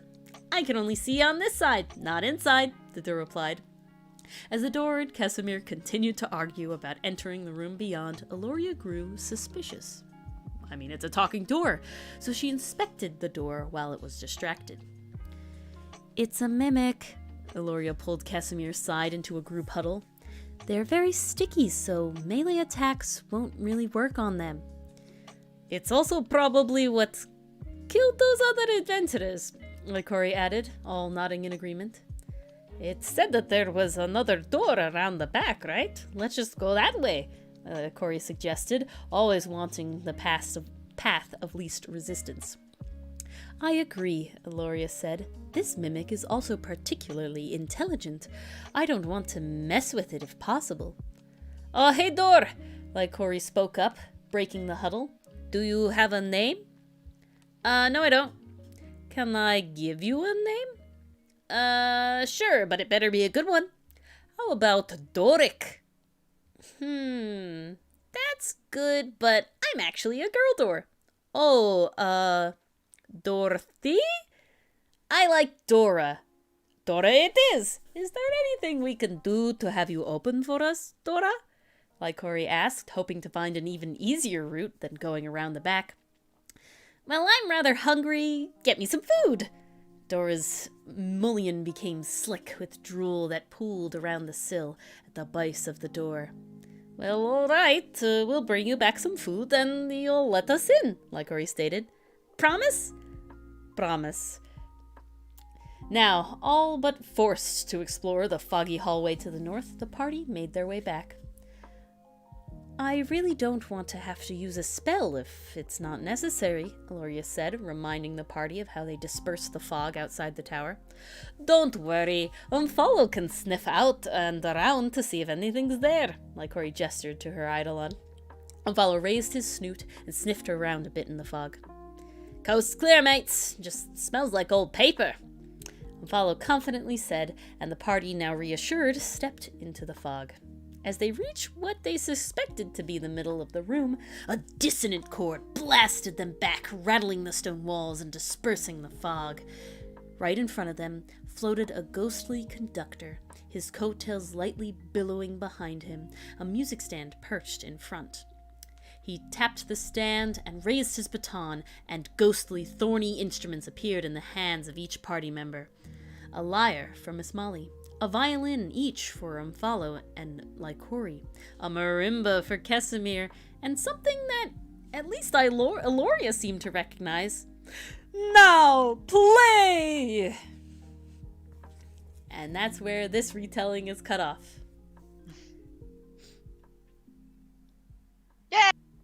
Yay! What a beautiful retelling. I mean, it gives you insight then, Parry, right? How to do it. This change. That's right. It was a ghost. It did pretend to be a ghost possessing the door, and it did almost work. Yeah. We almost fell for it. It was one of those things where I remembered later writing the thing that it was in there, and I just didn't have time. Unfortunately, I was very pressed for time on writing this. Very sad, very sad. But such is life. Such is life. That is also true. That is also true. I'm a very traumatizable character and person, so you know, this probably adds to my specific retelling of the past events. Aren't we all technically? Not Casamir, apparently. Casamir just runs in. Can't tell if he's super brave or just. I would Wants to die. call. Okay, I would not say that he wants to die. I would call Casamir reckless. But that's just me. Miss Molly might see him as brave. Oh, Miss Molly definitely would. Like Corey definitely sees him as foolish. Well, like Corey is an adult. Like Corey's also mildly a coward. There's no doubt about that. Okay, Like Corey wanted to travel and see the world to live, not to die. And it doesn't help that they're surrounded by literally all at least once dead creatures. So literally everybody but Lycori and Hyba, maybe, question mark, have died at least once. I'm pretty sure Hyba is not dead. Or has not. At this point, he's been poofed out of existence, but he comes back. At this point, only Dylan knows. Lycori doesn't know. You're right. He was poofed out of existence, so that makes her feel like it's like Umfalo who's undead. Yeah, Jamie. Casamir's a skeleton, so he had a life before it, and now he's undead as a skeleton. Miss Molly's a animated doll, and she had. It is confirmed by Keymont in earlier sessions that she, in fact, did die, thus had a previous life, and came back as a doll. And then we have Aloria, is like a soul in an automaton, so thus also had a previous life of some sort before they became an automaton. And then my summon, my Eidolon, Umfalo, he's a ghost dog. He's literally a phantom. So, he died, and now he's my best friend. So I am the sole character who has not died before. And I will admit that running around in undead houses and talking to vampires doesn't make that feel any better. Because on top of that, I'm the only one that has normal classic blood. Yeah, we don't have that. Yeah. At all. And now Pathfinder is like, you kind of do. Like, the vampire could probably still suck the blood of it, the quote-unquote blood of it, very least Aloria and Miss Molly, but it is confirmed that I would be deemed the tastiest, no doubt. How do you spell a character's name? Also, we have Casamir, we have Aloria, we have Miss Molly, and Lycori, and Umfalo, and Hyba. Hyba. I think that's all of them. Lycori is mine, and Umfalo is my summon. So I kinda get to play two characters, but Umfalo is not a very talkative character. He's just sort of there sometimes when I need him to talk, or when it's fun to talk, but I'm not like trying super hard to make him like a whole nother character. That would be a lot. Like Cody is literally the dude from Coco right now. Yes, I am. What's his name? Miguel? Miguel? Oh, with the little familiar and everything? Yeah, exactly. Oh, that's cute. Dante. Dante's the dog, and I think it's Dante. Miguel. Licor. Yeah, I did know. Licori. But yeah. I'm not a human either. I'm a spider person, but I am very much a normally, like, classic alive person. You know, just like a, you know, a tabaxi would be alive. Or like, you know, anything else would be alive. I literally am. It's pretty funny. Oh, It's technically, some of them are no longer dead, right? Like Aloria isn't still dead. Miss Molly isn't still dead. Oh yeah, no, I'm definitely alive. Hyba's not still dead, but they have died and been essentially reincarnated full of memories, or mostly full of memories, or at very least partially full of memories. Vague memories. So they all of these, everyone knows that they have died before, right? No one is like, I don't know anymore. You know what I'm saying? I mean, that was a reveal for Miss Molly, though. She didn't. Well, yeah, know but she but had she died. knows now. She knows now, but she definitely didn't before. And Mars was not expecting to learn that so soon either, so that was a shock. It's like, oh, I thought this was going to be like a character arc much, much later. Okay. Nope. I'm ready. Right out of the bat, because you needed to sign a contract with I need to sign a Demon contract. Man. With Smarmy Demon Man. It had to be done.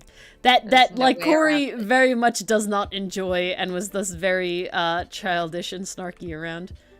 To be fair, very fun character. Like, honestly, all of Dylan's characters are very, very fun. The Bone Croupier, I don't know if we've ever talked about it on here. He's got It's been this talked. whole Dr. Facilier gimmick with him, Yeah, where Dylan's he's just literally quoting the movie Totally verbatim. modeled off of The Dr. Princess and the Facilier. Frog. It's great. It's epic. I love it so much. My favorite so far has been Waluigi. I love me some Waluigi is great. Dylan does something that I highly enjoy in campaigns, and the Fuel King, when he DM'd, also has done it. But it's my favorite thing in campaigns, and it's reoccurring NPCs, right? So the fact that Well, it makes the world feel more realistic because you're running into these guys again in new situations. It's like, oh, hey, a familiar face. I remember you. yeah, Jamie, no, Dylan has said that multiple times, as specifically the Bone Croupier. Yeah. And why he meant it's it. He amazing. meant it completely. It is a great line. Dylan literally was like, I'm going to watch Dr. Facilier's song Friends on the Other Side like 8 times and just make sure I could get every reference in there. And he does it seamlessly. It's fantastic. I He love did his homework. It was listening amazing. to the Bone Croupier and like having the moments where it comes out. And there's a moment in this past session where he goes, he says, "You've got enemies on the other side," and then I couldn't help myself, and it was we've got enemies on the other side. I couldn't help myself. It was too good. got enemies on the other The Peacehammer does not fly. The wings are more like spectral, just vibe wings, you know, for the vibe, because they're supposed to be dove wings, and dove wings are and doves are a sign of peace. It is an epic song. So that is why there are wings. So no, it has no intention of bonking anybody on its own. It's the on its Peacehammer. own. It On its shouldn't own. be bonking anybody. Oh no, it is bonking a lot of people, but specifically to say guilty, not guilty. Ah, the Ace Attorney hammer. I see. Yeah, no, literally. Okay, I love it. guys. You have opinions on a gavel representing peace? In an ideal world, Jamie, my opinion is that the courts would be the whole thing. In an ideal world. In an ideal, non-corrupt. I would be curious though, World. Jamie, what would you make a Peacehammer? My D&D world can easily be an ideal world if I want to. This hammer could also come from an ideal world in Ace Attorney, in Ace. D&D. Not Ace Attorney. Trust Ace me, Attorney is not an From what ideal we've world. seen in Jesus Ace Christ. Attorney, it is not an ideal world. Dylan. You were on board with the gavel. It's too fucking late now. It also, besides being a gavel, has other symbols of peace on it, like olive branch engravings and dove wings. Okay? It's gotta be peaceful. It's got doves. What do you mean you're not disagreeing with me? You literally said it represents not peace. In our world, perhaps, but in D&D All world, right, fine. All right, Dylan, fine. I'll accept it. It's already been sketched. It is in existence. Well, This cannot be undone. he got the preview, and I asked for his additions, and his addition was that instead of it being on a diagonal, he wanted it up and down, and thus here we are. Good choice. I like it. Good save, Dylan. Good save. I don't know if that was a save, Jamie, as much as actually the truth. Dylan's a truth kind of guy, and thus he will purposefully annoy me. Is this a piece of hair? What's Oh going no, on you're gonna here? make me have to look at the frickin' YouTube chat, Dylan, to view this. Oh wow, even on the YouTube chat, I can't see that emote. That's so weird. Oh, weird. I'm refreshing my thought we page, maybe. That. No, it's giving me a little image not found thing, even on YouTube. Very sad. Oh. Huh. Very sad. That's Oh, interesting. speaking of emojis, though, I wanted everybody. Dylan already knows, Mars already knows, but I wanted everybody else in chat to sort of hear about this new Drawings and Dragons fun game art thing idea. Yeah. Yes, Dylan, you're always incomprehensible, so you know. No, you're not. But the fun thing, the idea is that I will draw people's TTRPG characters. However, you get to give me relatively little information. And what that means is that I will essentially give a list of things in order. So like race, class, subclass, gender. And then, yeah, so it's race, class, subclass, gender, and then I think it's just 3 vibe emojis, right? I think that's the math there. I think that was what you said, yeah. And so all of these have to be emojis, right? So all of these have to be emojis. And I will show an example because I had our table test it out because that was fun. I think with lots of success. So here is Mars's.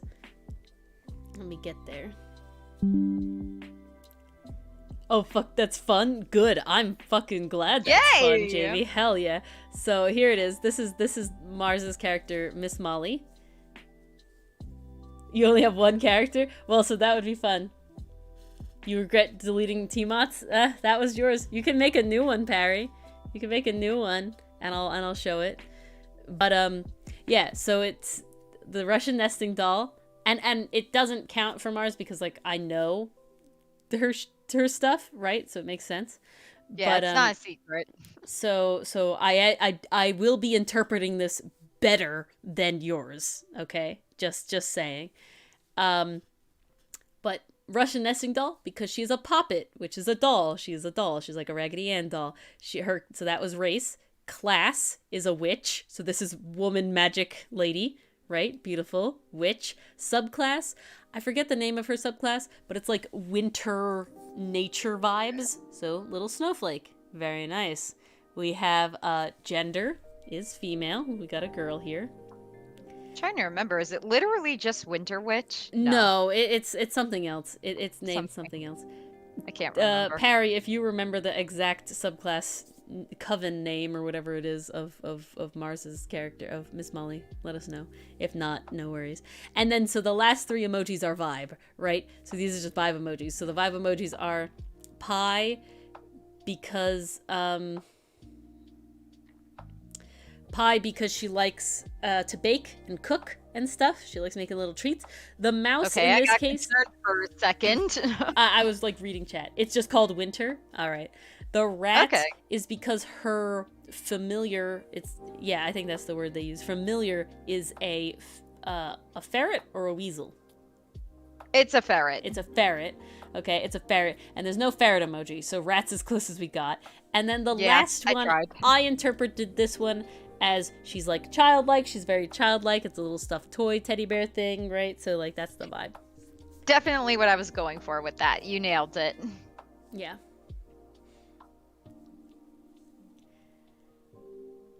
So you don't even know his vibes? Well, that will be the fun of it, Jamie. Slinky emoji, weasel emoji. There's no weasel emoji though. Well, so it would be in the sadly. Discord, Oscar. And the only thing I'm thinking it would be in the Discord. The other thing I can give you guys is there's a website on like the computer that you can like copy paste emojis from that I use all the time. It is this website. Slinky Rat. Yes. But then that would have taken up 2 vibe symbols, you know? That's the difference. Yeah. And I had to prioritize the teddy bear. So I think the biggest thing that I would probably not allow would be like custom Discord emojis, right? I think in the end, I don't want to allow, just because you could be so specific with them sometimes, right? Like I don't want people going in and like making custom Discord emojis or like having custom Discord emojis that are just like their character. This is supposed to be a little bit of a challenge. It's supposed to be a little bit of a challenge. Not going to be accurate. Probably I'm debating. Yeah, there you go. Among Us. I'm debating whether or not I would ask what system they are in, just to get like a kind of vibe, because it would be different. Like, are they Pathfinder? Are they D&D? Are they Cyberpunk? However, I will say I don't think that would change much besides just the overall general vibe, right? Like at least with Cyberpunk, it's like, okay, I'm really not trying to figure out anything, what D&D D&D classes they are, right? And I would probably make it like, I should definitely ask the system. Yeah, so I'll ask the system, and that's the only other thing. So that'll probably be next week, guys. I think that'll be fun. It'll also only be 15 minutes, so there probably won't be like color or anything, and it'll just be the bust, like, what Jamie got for winning the trivia, what PCM will get if he finally decides to redeem that today. He's just lording it over my head, like I just want to do it, if he's gonna pull the trigger, just do it. Is that from the trivia? No, PCM is just seeds of knowledge have accumulated enough. Ah, okay. Yeah, because once you get 35,000 seeds of knowledge, you can get, a bust thing. Because that means you watched for a long time. You're almost there, Jamie. See? This is what I'm saying. Jamie's watched a lot, and they're not even there yet. So it means that, like, you have to be a loyal viewer of us, At least a loyal lurker of us. So it's I think it's a good. That's the other thing, guys. We're approaching a year. Isn't that nuts? Are. I can't It's believe it. crazy. Oh my god. I can't. Yeah, I have no idea how this happened. Where did the time go?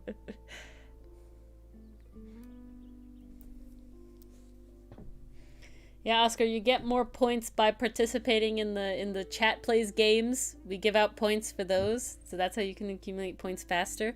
Otherwise, just sitting in stream accumulates points. Yes. Ooh, second year. Very nice. Very nice. Ooh. I'm glad you finally got to play that game, Jamie. I would have been so sad if you got art that you just couldn't use. Ooh, a romantic interest. Is it another player or is it an NPC? These are key details. You can certainly try, Oscar, but I wouldn't bet on it, if I'm being honest.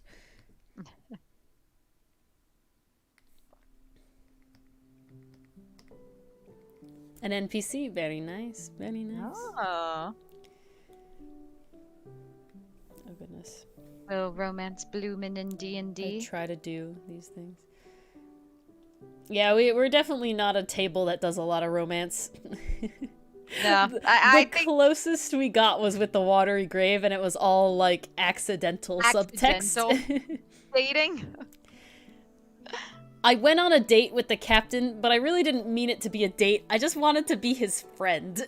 And then he left us because he didn't like us because we were evil now, and I'm sad. My character and another player's character accidentally had mood lighting when we were trying to open a chest. Didn't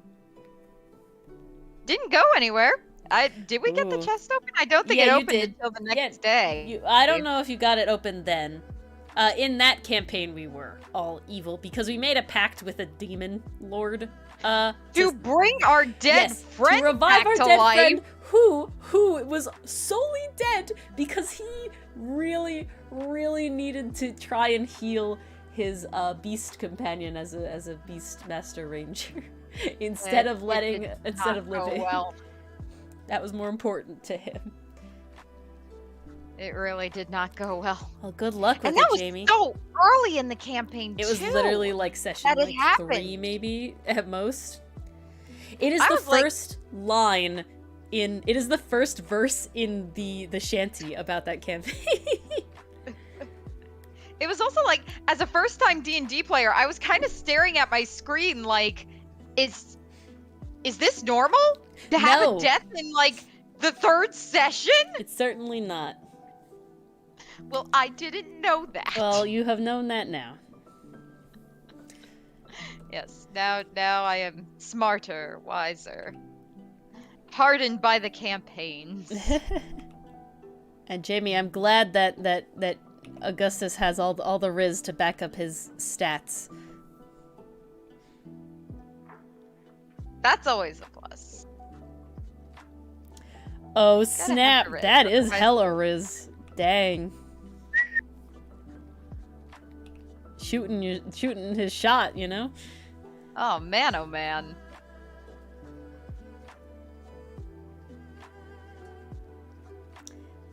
Well, damn. All right, that is the riz. What was I gonna say? Yeah, I realized I keep forgetting that I wrote a song for the post haste campaign. I just haven't like recorded it or done anything with it.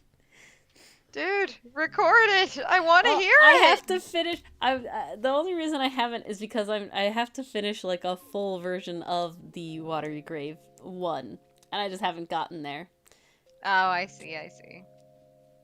Wanted coffee talk? Honestly, I barely remember how the tune of the post haste one goes. I'd have to listen to it again.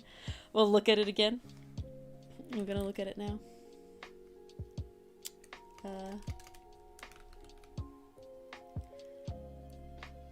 No. Post haste. I gotta go to docs. Google Drive. Asteroid, just need your wings. Wow. Oh, so it was honestly all Jamie Riz. It was very little Augustus Riz. Or he has a +6. These are 2 separate answers. I don't know how the system works, but I remember them being like sorcerers but different. And I know in D&D sorcerers needed charisma, but if he has a 6 and not a +6, those are 2 very different things. I believe the laughing. Yeah, okay, that's what I thought. So it was all Jamie Riz. It was no Augustus Riz. It was all Jamie Riz. Hey, sometimes that can translate. I mean, it works.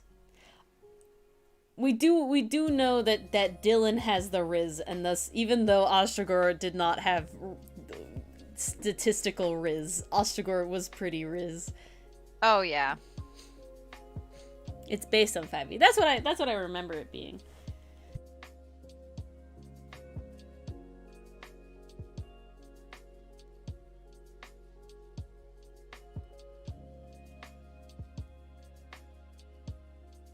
Sorry, I had to blow my nose. Oh, no worries. I'm trying to find the freaking lyrics here. D&D, maybe? Songs. Nice. Sure sounds like the right place. La la la. No, it's not here. Why is it not here? Uh-oh. I You know didn't I name the have it file somewhere. something else, did you? No, I don't think so. Hmm. I know I made it. Maybe just not here? This is not good. Oh no. Uh-oh. Oh, I found it. Oh, phew. Crisis averted. Oh, I remember the the tune already. Oh, boosh. There you go, dichotomy. Here you are. Welcome. I hope that superhero landing wasn't too hard on your knees. I remember to bend the knees. I don't remember bending the knees. Dichotomy, we were just talking about a new idea that we'll probably be doing for next Drawing in Dragons. And that is I'm drawing player characters, right? However, you don't get to give me any sort of detailed description, no references, nothing. What you get to do, and I'll show... Oh, can I show the example again? It's in my screenshots, I think. Where is it? Here? No. Whatever. The idea... Oh, beautiful. Awesome, Jamie. And then the idea is that it's 7 emojis, where the first emoji denotes race, second is class, third is subclass, fourth is gender, and the last 3 are vibe. And then besides that, you get to give me the system that this character is a part of, and that is it. And then I get 15 minutes to interpret the character as I see fit. So that's why it's not a commission, but it's very fun to sort of do it that way. You work 5 days a week. 4 are open and closed. Makes it a Oof, bit more of a damn. game. Oh wow. Name. That's debatable. What do you guys think? Do you think the name should be part of it? See, I don't know if it should. I feel like if the name's part of it, it should be saved for the very end, like after those 15 minutes are up. So we add the name at the end, so I don't get any influence with the name. Exactly. I like that.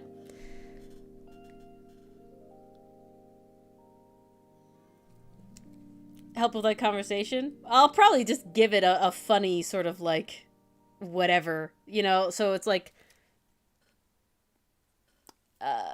Fuel King, who plays Casamir, made a joke with the emojis and put the skull for every single section of this, and it worked for about half of them, maybe. Not all of them, because like he's definitely not skull skeleton gendered, and he's definitely not skull skeleton class? Subclass? Maybe.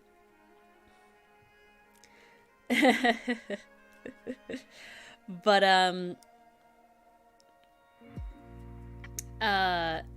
you know, so that would be a funny thing to try and interpret, right? So then he would say Pathfinder, and they'd be like, okay, well, obviously skeleton at the beginning. I don't know what class is skull. I don't know what I don't know what subclass is skull. Something dead. Okay, gotta figure this out. You know, those sort of things. And then interpret it, and then maybe I'll be wrong. Maybe I'll be right. Maybe you'll have a fun little sketch, and maybe I'll be completely off base, and it's a whole new character. Who knows? I think that's fun because I've been wanting to do like a draw people's tabletop player characters, but I really was trying to stay away from the it's just a commission, you know. Like I really didn't want that, so I'm glad you guys are liking this idea. I literally came up with it like 2 days ago. So I'm glad. I think that'll be fun. It's a good idea.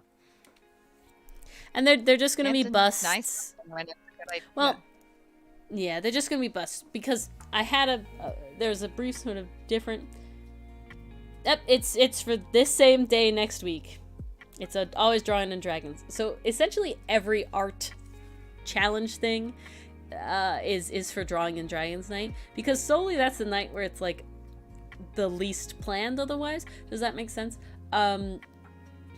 Like, so Tuesdays is Ace Attorney, you know, that is what that is, right?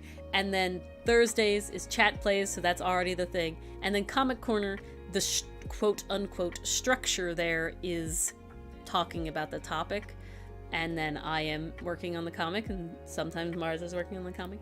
So that's the structure there. So essentially every drawing challenge is a TTRPG themed thing specifically for Drawing and Dragons. So that's how it works. Oh, you have to show, Jamie. You have to show us. Jamie, please. I wanna know. Can you show? Yeah, me? it really did dichotomy. You know, at one point it worked out. You were during the Drawn and Dragon streams, and then we had to change it because Tuesday is just better for Ace Attorney for everybody. We just prefer that. And then you changed back to being most available on Drawing and Dragons. So look at that. Yeah, all right, Jamie. I'm waiting with bated breath. I need to know. I need to see, because at this point he's my boy too, you know? What's the in the VTuber community, right? There's two sections to a VTuber model. You have the art and you have the rigging. And so the artist that draws the art, no matter what gender they are, is the mama. And then the person who rigs the model, no matter what gender they are, they're the papa. Right, so when you talk about your VTuber model, their mama is the artist and their papa is the rigger. And so... Oh, that's funny. I'm Augustus's mama. That's how I'm gonna put it. Every character I've ever drawn mama, because I want to be the art mama. I want to be the art mama. Who wouldn't want to be the art mama? Well, it's funny when... Of your character, Oscar. They're your art mama. Yeah, exactly, Jamie, because you play them, so it works out. But so I am the mama of all of our PNG tubers, our PNG avatars, right? Ooh, okay, we'll look at it. We'll look at it. Oh, yes. I gotta see. Oh my god, I love their style so much. Jesus Christ. Look at them! Look at them! Oh, fuck. I love it! Are you showing it on stream? Oh, there it is. It takes a second. Oh my god. Hey! Look at the boy! Okay, Oh. I gotta say, top left corner, heavy Slain Troyard vibes, let me tell ya. That's the character. That's Augustus. That's the boy. great design. You wanna see great the- design. The colored one I have. We've gotta find it. It's here. And then it's here. There's like 80 frickin' folders. La, la, la. Where's the finished one? Are you an artist if you don't have 80 folders? Let's be I don't know. Maybe not. Let's make sure this is the right one.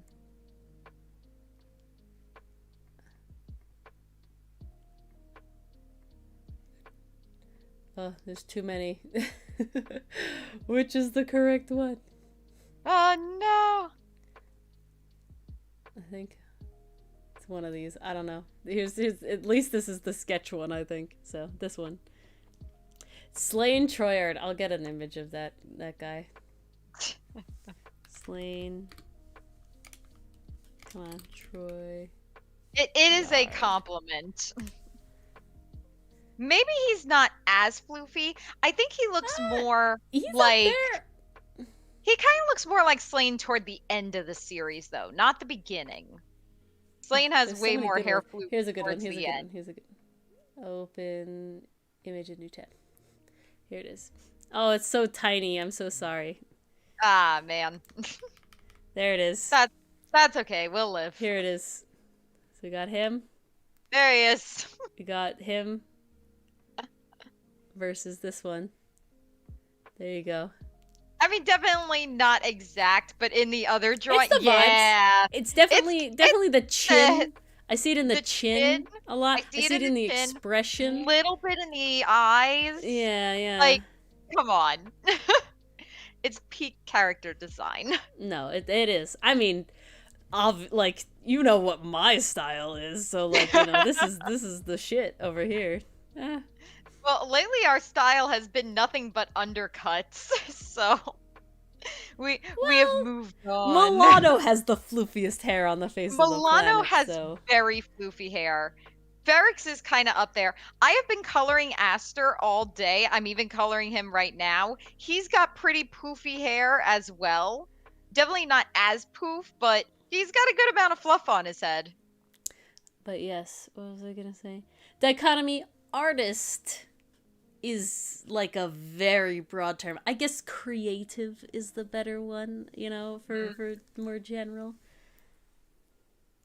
I mean, if you want to be oh yeah, general. got the riz. He just has to like he gives me like honestly similar vibes to Milano in the sense of that it's like it just happens and he's not trying at all, and then everyone's like ooh, and he's like wait, what? I did a flirt. I didn't mean to. He's just like, I didn't intend to. Accidentally sexy. I just existed. You know, the words just came out of my mouth and there was no intention. I'm just existing. I guess dichotomy, you know, to each their own. A lot of like drawing artists also feel weird sometimes calling themselves an artist, depending on stuff. I have too much hubris, so. Well, I was gonna say, do you have any opinion on that matter? No. No. I think that if you make something creative, you can call yourself an artist. I don't have a problem with that. There's a difference now, like professional artist, that's like another thing. Like I would call Mars a writer, but I would not call Mars a professional writer because she's not like a book author as her job. No. She has never been paid for her work like that, to my knowledge at least. Well, it's not like you're trying, are you? No, not really. There you go. I think I would very quickly hate what I was doing if I did. That is the hard thing. I feel, see, this is funny. I feel it's much easier to be a commission artist than a commission writer. The people who are commission writers, that's like impressive to me. Very impressive to me. See, I find commission writing interesting because it's like you don't know what you're going to get. And it might be now you can like take commissions as you see fit. Like I'm sure it goes for artists as well. Like you don't have to take every commission that comes your way if it's something that makes you uncomfortable or something you don't want to draw. Yes, you always have the right to decline. And writers definitely have that I'm gonna say leniency too. Like you don't have to write something if it makes you uncomfortable. But at the same time, it's kind of like if somebody's requesting something and like that's the only thing coming your way, it's like, okay, well maybe you're not a huge fan of this pairing, or maybe you're not a huge fan of this series, but they're still seeking you out. So it's like you do your best, you know, you try to do your research and study up a little bit. Mm-hmm. At least that's how I think I would approach it if I were to do it. I don't know if that's what people actually do. Go turn over your laundry, Jamie, else it's gonna stink. You don't want that. Trust me. I thought you were switching to the phone before. I'm sorry we distracted you. What can I say? We are very distracting people. This has got to be smaller. No, I agree, dichotomy. I'm saying I think professional comes when you get paid consistently at all. Like if you are doing it consistently, I don't care if that's like your side hustle or your main thing. Like, but this is a weird thing. See, this is a very interesting thing. I don't know if I would call myself a professional artist, but by the thing I just described, I would be. So this is a, you know, we're in a conundrum. Yeah, definitely by your own definition. Yeah. So I don't know. Okay, It's definitely like an interesting sort of like. Interesting. Because see, I kind of lean more towards, though, professional is doing it as your profession, right? Which this makes is not sense. my That's kinda what profession. you think of. This is my hobby that I can and have gotten paid for because Yeah. I enjoy taking commissions. It's fun for me. It's funny that the thing I take commission for is definitely not, I would say, is my favorite things to draw. It's very funny to me. I have been widely much more commissioned for fantasy items than anything else because honestly, it's a niche that doesn't seem to get a lot of, artists to commission, specifically, in that field. Very interesting. Interesting. I mean, I'll never say no, Jamie. You have awesome characters, and I know your vibe. I got your vibe down, and I love drawing hand-drawn wood grain. I mean, you found Ori's niche right there. Yeah, this is Augustus's wand, and so this is hand-drawn wood grain because I enjoy drawing hand-drawn wood grain. Apparently. I really loved making this wand. This is really fun for me.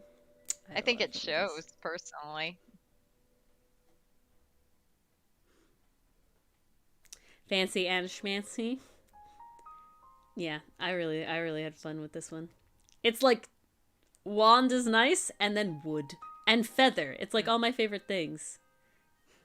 It's like I mean, I definitely have a lot more experience, I guess, at this point making fantasy items, just because of like what my life did.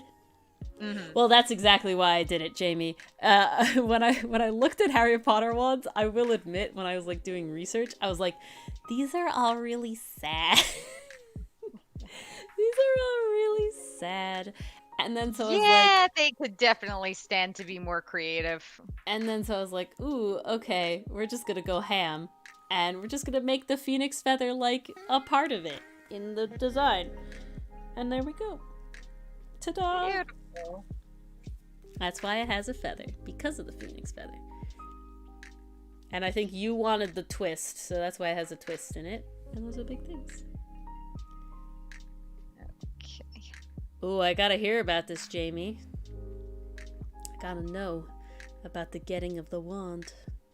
Ooh, yes. That's an important moment. I'm so curious. But, yeah, so it's very funny where it's definitely like, in my free time, the thing I do is not draw items, right? Like I have to make myself draw magic items. But,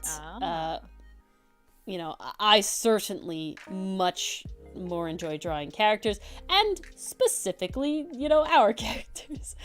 I am constantly in the conundrum of, do I draw fan art of this character, or do I draw our characters in that character's outfit? Constantly. No, you literally just said that to me earlier Yeah. today with Zelda months coming up. Zelda, well, The Zelda's release. about to come out Friday. Zelda's like literally this Friday, It's which coming is out Friday. insane. And so it was like, do I draw Milano as Link and Host in the Zelda? Or do I just draw Link? Or both? And unfortunately, I'm leaning towards both. Which is sad and unfortunate, but such is life. Because then I also plan to do Mermaid, because there's a webtoon creator thing for Mermaid to post on the 26th. So I want to do that. And then I have whatever fan art of the month this is going to be. Out of Mermaid. Which might be Link, who knows? Woo! That's gonna be fun. Well, damn. Augustus is powerful. Holy shit. Lovely. Strong boy. Good for him. Yeah. No, Jamie's character MO is freckles and messy hair. Classic boyish look. It's too Well, perfect. I don't know. Vilros, I think Vilros was a tired man. There was no doubt about that. Vilros was a tired man. I have Vilros here somewhere.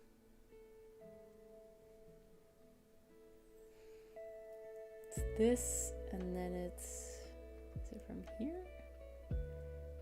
I don't even know where it is.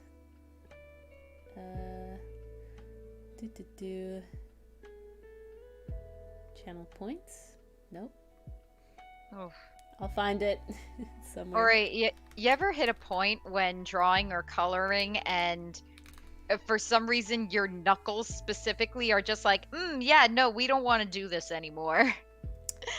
Not my knuckles. I do have I do have an old. This is Vilro. See, man, butt, freckles, messy hair. See, those are the two things. Okay. Oh, I see it. I see Okay. it. Yeah. But it's the freckles and the messy hair. Those are the two things immediately. When you had me draw Augustus after drawing Vilros, it was like, ah, yes, I know Jamie's type. It's beautiful. I like your character type, so it's good. You've been spotted, Jamie. Good. I had a lot of fun with this. I will admit, I struggled with Vilros's hair a lot, but I'm very happy with how it turned out. Yeah, it just wasn't happening. You know, I don't know. It just wasn't happening. Very happy with how it turned out, though. It turned out very well. I'm very I happy with never would have been able to tell you were struggling with it. Oh if yeah, you didn't but that's probably something. the part I spent very most time on, was figuring out how to draw his hair. Well, I thank you. I very much enjoyed. See, that's the thing. Definitely drawing characters is by far my favorite thing to do. But definitely, yeah, the thing I get commissioned the most for is magic items. And then secondarily, monsters. All right? That's what's very funny. Aw, thank you, Jamie. I appreciate that. That means a lot. It really does. Aw. But yeah, by far, I have been commissioned the most for items. Then secondarily, it's been like fantasy monsters. And then, Jamie, you are only the second person to like actually commission me for a character piece. Isn't that wild? Dang. I have one other one. Ooh, Lancer. Ooh. We played Lancer once or twice. Oh. The mechs are really interesting. They really are. And the mechanics are definitely, they take some adjusting to, but I kind of liked it. I'm definitely not a mech person, so I'm kind of like about it. You know? It's not my vibe. Mechanics were definitely cool. I wish we got to play a bit more into the story. Like, it's like, Thank you, especially Jamie. with sci-fi, it's like a world where I want to know what's going on, because sci-fi always has this deeper element to it. Mm-hmm. And the worlds are usually so fleshed out, so it's like when it's just a one-shot, I'm like, but I want more. Ooh, that'll be interesting, Jamie. But yeah, only one other person has commissioned me for a character, and I can show that character as well. It was a Loxodon, which is really fun because that's very much up my alley. I think the bigger reason is less that, not that like people don't like my style or something. I think it's more the market is hella saturated for character art, right? Like it's just incredibly saturated. This is the very first character I was ever commissioned to do. Whoops. And there we go. I like him. It was my first time ever drawing a Loxodon, and I'm very happy with how he came out. I'm very happy Look with the face so and the cool. eye. And would you know that this is an artificer? But he's like Pidge from Voltron, where he artificizes plants. Oh, love it. No So, wonder you took that commission. Very, very fun. But very happy, very cool.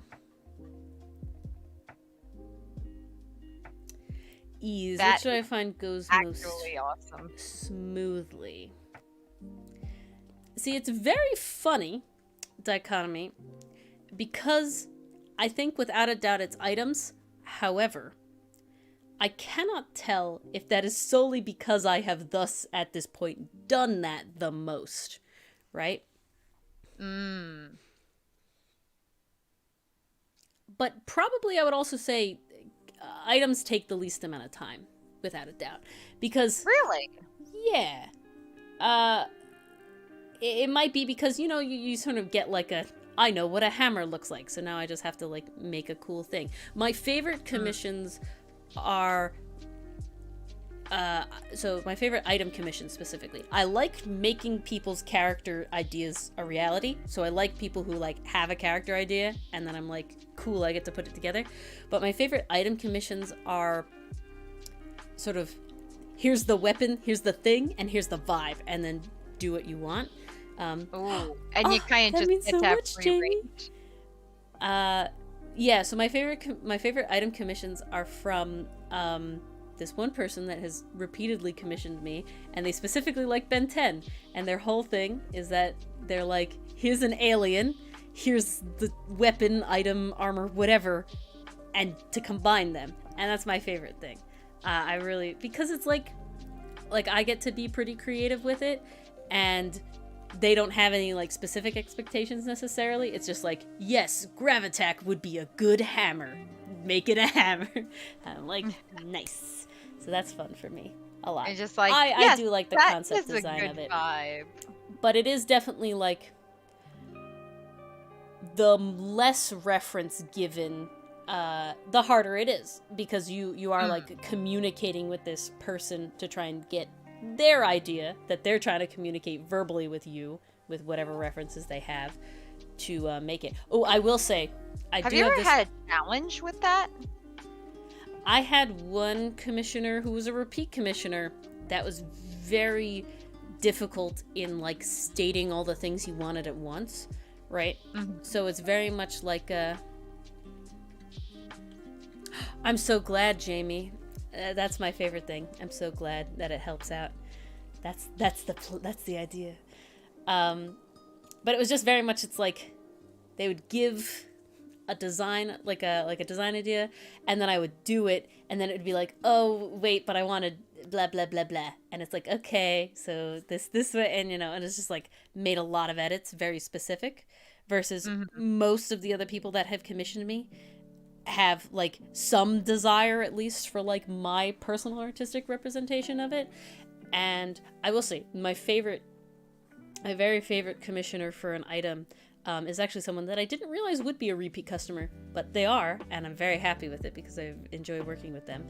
And they gave a lot of references, right? And just like photo references off the internet, right? It was like, nice. It was like, here's I want a glaive, but I want it broken, and I want the metal to look like this, and this to look like this color, and this, and like, so it's like kind of fun to like Frankenstein it, because sometimes it's hard to verbally describe what you want, right? Oh, so it's yeah, like if you have like I want Slain Troyard's hair, it's like, cool, I can do that. I've taught Dylan to work that way a little more. Where it's like, oh yes, I'm trying to think of okay, I drew this character concept for him, and so this one's kind of old.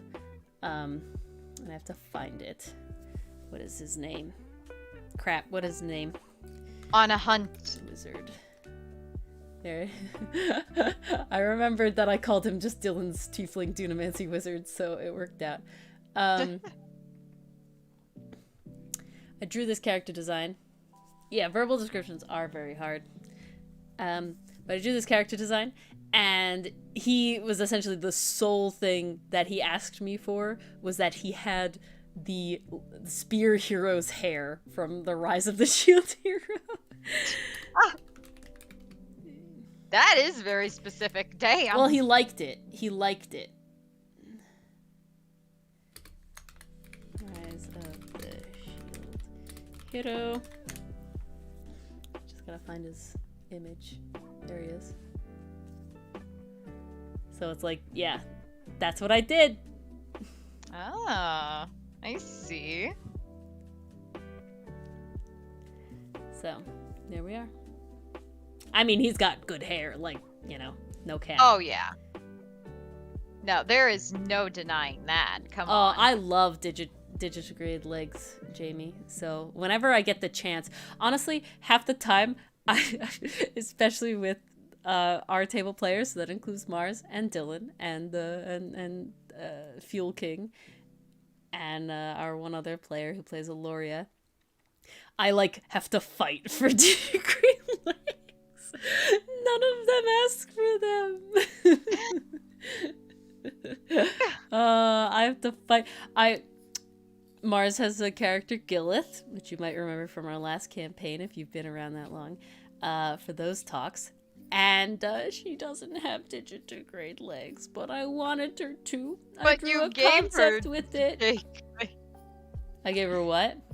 You did give her those legs. No, I didn't. I gave it an idea, and then you were like, no, you wanted boots. Yeah, but didn't she eventually end up with the goat legs? No, that was a concept. She never, like, had those officially. That was a concept, and then you Oh, were I like, thought no, it- I wanted boots. I thought it was officially. Nope.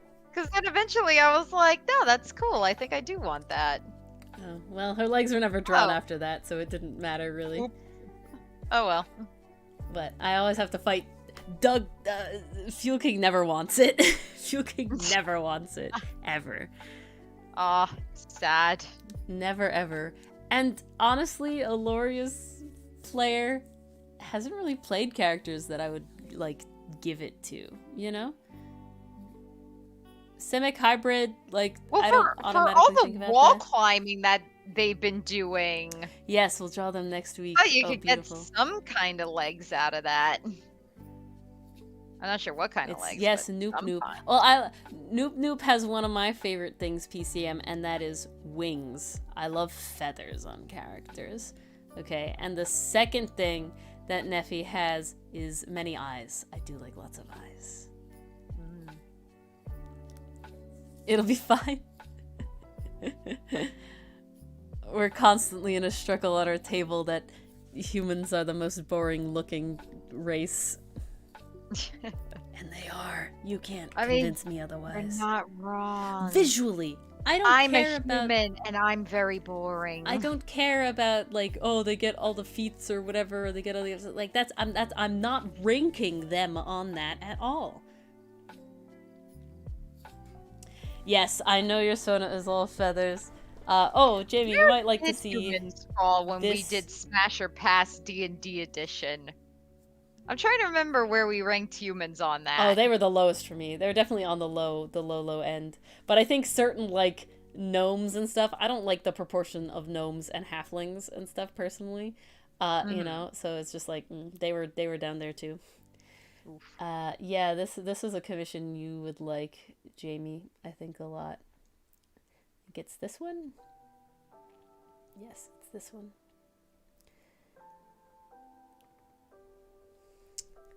This is a two-headed kaiju winged owlbear. This was probably Badass. my, like, most in-depth commission. I normally don't do backgrounds. But I did on this one, and I'm glad because it turned out pretty good.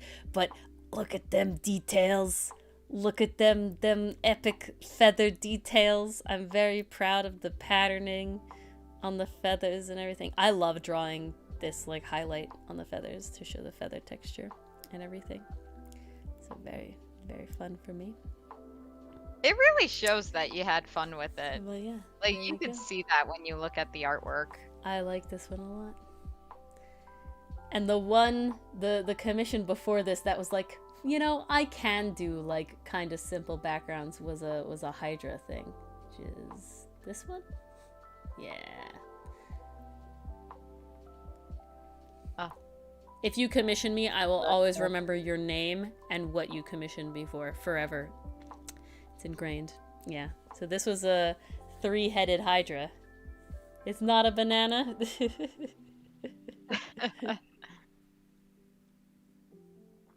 Evidently, Ha it's not a ha. banana, Scarecrow. Detail. Haha. Very nice. Not a banana. I had fun drawing the beer here. I don't know why, but I enjoyed drawing this portion and, like, highlighting it and making it, like, see-through and everything. I also very much enjoy this part of, like, any creature. If you make a creature that has, like, the skin flap. I don't know what it's called. Jamie, you would probably be the one to know if somebody knows what this portion of anatomy is. I like it. Milano has it because I'm too wild about it. Yes, very fun. Extra jaw. It's not jaw. It's like skin. You know, I don't know. It's like inner cheek skin. I don't know what it's called. I'm gonna show you one other piece of art before I get back to making this frickin' hammer. I mean, look, obviously I love wings because my hammer frickin' has wings. Just call them skin flaps or webbing. Mouth webbing. That is my name for it now. Mouth webbing. That sounds accurate. Milano has mouth webbing because I like it too much. Okay? When Milano goes feral, very fun to color. he has mouth webbing. Or when he's angry or actually shouting, he has mouth webbing. The new hammer. Yeah, kinda. Honestly. Honestly, Neffy would probably like this hammer. What was I looking up? I was looking up this thing. This is my favorite creature that I've ever designed. This is my favorite homebrew creature ever. I have not designed one I like better. This is a bad image of it. Dang it, let me get a better one. Here we are. That's a bigger one, I think. I hope. Yeah, there it is. This is what I have named a Casvara. It is my homebrew creature. It's so cute. And they're a homebrew creature that fights dragons. They can they're not like predators of dragons per se, but they are like they can definitely hold with their dragons. own in They can battle. compete with dragons. Yeah. They are made to compete with dragons. They grow relatively to the same size as dragons when they are wild. Slightly smaller than dragons overall, but like, you know, they can still get big.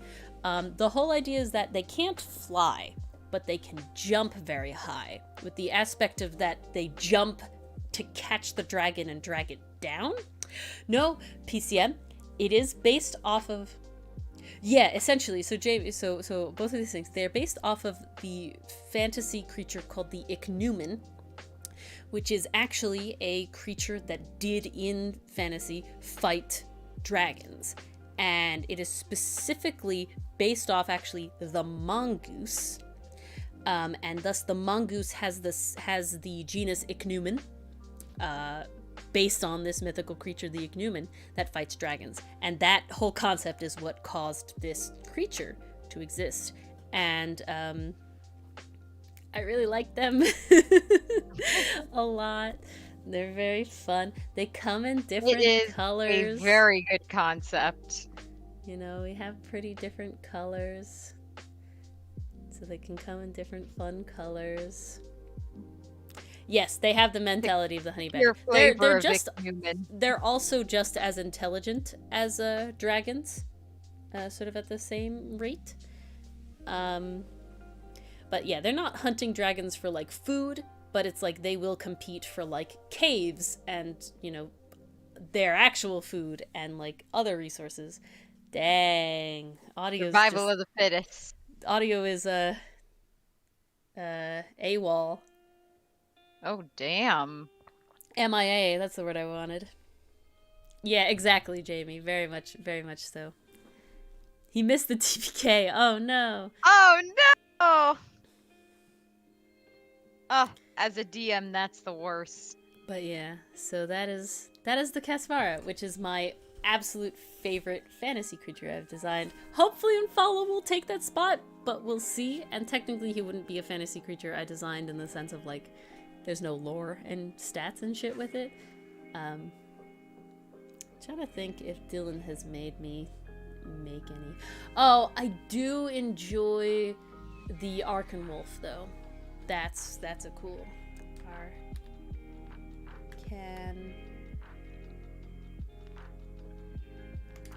Oh, I didn't do a C.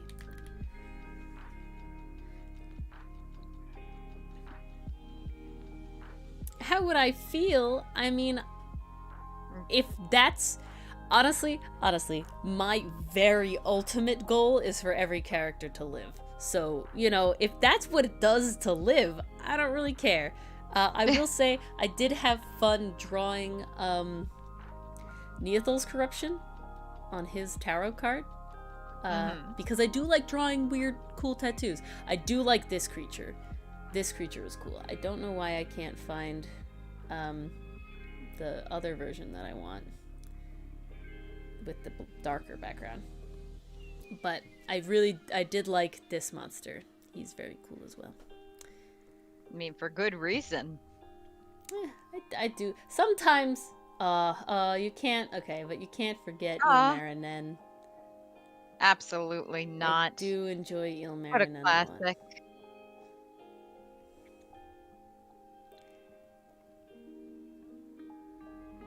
Okay, then, you know, do what you want. I do like Ilmarinen. Ilmarinen is a fun design as well. Very fun, very nice. Yeah. So many creatures we have met on our journeys. Really, you have. I do like to draw creatures, but probably the easiest, when we go back to that, is the items, right? I can probably get like through the most item commissions at a certain time, so it's just like I can bang them out because they're relatively straightforward, right? At a certain point, it's like I want a hammer, and then you sort of like can go from there, right? I want a sword, and then it's like, and well, it's what like kind of you've sword? done a hammer before, Yeah. so it's not like it's tricky. But when you get into characters, it is a little more. I also say it's harder to get reference for characters than it is necessarily to get, like, I can look up Warhammer on the internet very easily and like make a design, you know. So, but that also could be very much in the realm of, like I said, vast majority of my commissions have been magic items. So it could just be experience talking. Who knows? But see, now the question is, dichotomy, would you call me a professional artist now? Because I wouldn't. And the reason I wouldn't is because I haven't had it as a full-time job in any sort of case. I would call this artist that I follow that makes a comic and makes her own merch to sell and does it everything. You would have before? Interesting. What do you mean now? Well, I guess in the whole sense. I don't know. It's just interesting. Because I would not market myself a professional artist. Maybe I should. Maybe you should. You ever think well, I appreciate that dichotomy. The biggest thing for me is, like, I'm afraid to work in the industry at all, if I'm being honest. And so it's like, oh, not because I don't think my skills are good enough. This is the funny thing. What is my primary source of income? At the moment, only this, but it's not enough to live off at all, and it will probably never be my actual primary source of income. It is my current primary source of income, yes. But we're talking, it's like, I'm just here making extra money. Because my parents are very nice to me.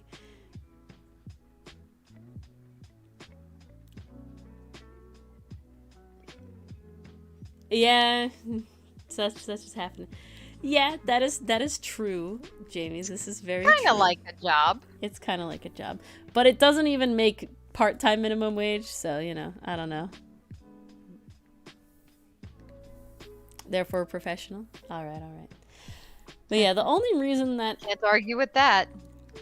I'll accept. Hey, you know, if somebody else wants to call me a professional artist, I will literally not argue with you. I'm just saying that I wouldn't, like, come up to someone and be like, what is your profession? And it'd be like, artist. You know what I'm saying? Like, I don't know. Or, you're an artist. I wouldn't say, I'm a professional artist. You know, I wouldn't, like, do that.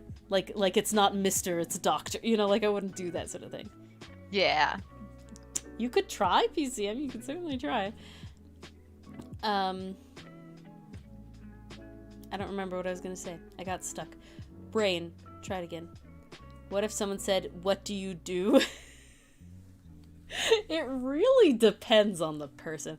Actually, so like I had said earlier, I went to my grandparents' house, and they specifically, like, invited to talk about the trip and stuff, but honestly, we talked about the trip very little compared to talking about just things in general. And this is a problem. I wonder if anybody else has this. Oh, well, actually, I have this problem more with this specific set of grandparents than my other grandmother on my mother's side. Because, you know, they're all different people. And so thus I have a lot more in common with my mother's mother, grandmother, than like my father's mother and father, grandparents. But on top of that, all the stuff I do is, I guess, relatively modern in the sense of like none of them, you know, not even my father, even though my father grew up during like the first boom of Dungeons and Dragons, right? Never interested, never played. So neither did my mother. So their parents don't know about it at all or anything, right? The idea of like being an artist at like anything, the idea of like streaming, the idea of making a comic, right? It's all very foreign to them, you know, even anime or anything like that. Like I tried to I'll tell that story in a second, but Oh geez. it's very much like it's very foreign to them, so you have to start any conversation by explaining, and they already to a certain extent have some sort of like a judgment on it. And it's like, you know, imagine me trying to explain that I would like my main source of income to be the Ace Attorney videos on YouTube. Like, imagine me trying to explain this whole thing. It's something that they are not particularly interested in, right? I try to explain it to my parents, and they have, like, a little knowledge, but they really don't want to hear about it. And you could tell, right? So it's very much like, my mother is very supportive of me doing art and things like this, but it's like they don't... My mother doesn't even fully understand, she just sort of accepts it. So it's very much like, I have nothing to talk to these people about at a certain point. And so it's kind of like, so I go to dinner to sit there and not talk and just exist. Oh, Jamie! And how'd it go? No, I wouldn't say, oh, I do digital art. I would be like, sometimes I do. I would say, I'm a freelance artist if they really, like, push for some sort of answer. But honestly, what's really funny is I still call myself an arborist. Because I still have, like, a licensing in that. And that is what my schooling is, you know, right? So it's like, I could back that up, right? All my art is self-taught. It's... So essentially, when I was, it went well. Oh, that's so good. I'm so glad. That's exactly what happened with my mom too. She's like, I had to explain it, and then she's like, "Cool, I love you still. We're all good. Whatever." Yeah, I've given up trying to explain that to my mom. In the end, did Mars have more smashes than Dylan? I wasn't sure. I knew they were up there. I knew I was the least by far. But I'm glad you got to watch it, Shadow Freak. I'm glad you got to find the stream. I'm glad I could help find the stream. But Hey, Jamie, I'm so glad that it's all good. I look at the menu. I just don't order. Yes, that was Mars's best line. We talked about Ace the other day because we explained it to Oscar because he wasn't sure. But you were saying, Ori? I got lost. No. I was just while I was on vacation, we have like table mates, right? So it was me and my father who went on the trip together, and then we sat at a table with two other people who went on a trip together, so they knew each other, and we like my father and I knew each other obviously, and so you know we talk with dinner every time, and you know sometimes it's like, please, I just want to eat and leave, but you know, they were very nice people and they were fine. And one of the women, she works in some sort of like outreach thing, volunteering that essentially works with to my understanding is foster kids, you know, and trying to help them, you know, out in life because they have a difficult lot in life and all this sort of stuff, and trying to just like be someone consistent and there for them, you know, because they might move around and whatever. And so she has this girl who I think was like, you know, late teens, you know, high school age, right? And the thing that she likes is anime. And then it got to talking about that I know anime and I like anime. Oh, she saw me drawing, and she saw me drawing Milano and Houghton, because that's all the shit I draw.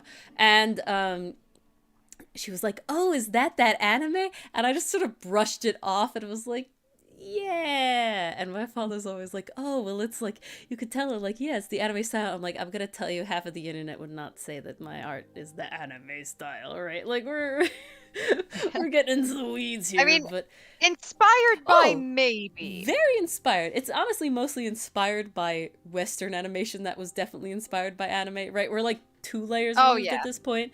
Because I would say my biggest style it's got inspirations. That Avatar: The Last Airbender. Yeah, Avatar: The Last Airbender, Voltron: Titan. Legendary Defender. Those are like my biggest style inspirations by far. Show wise. But we're digressing.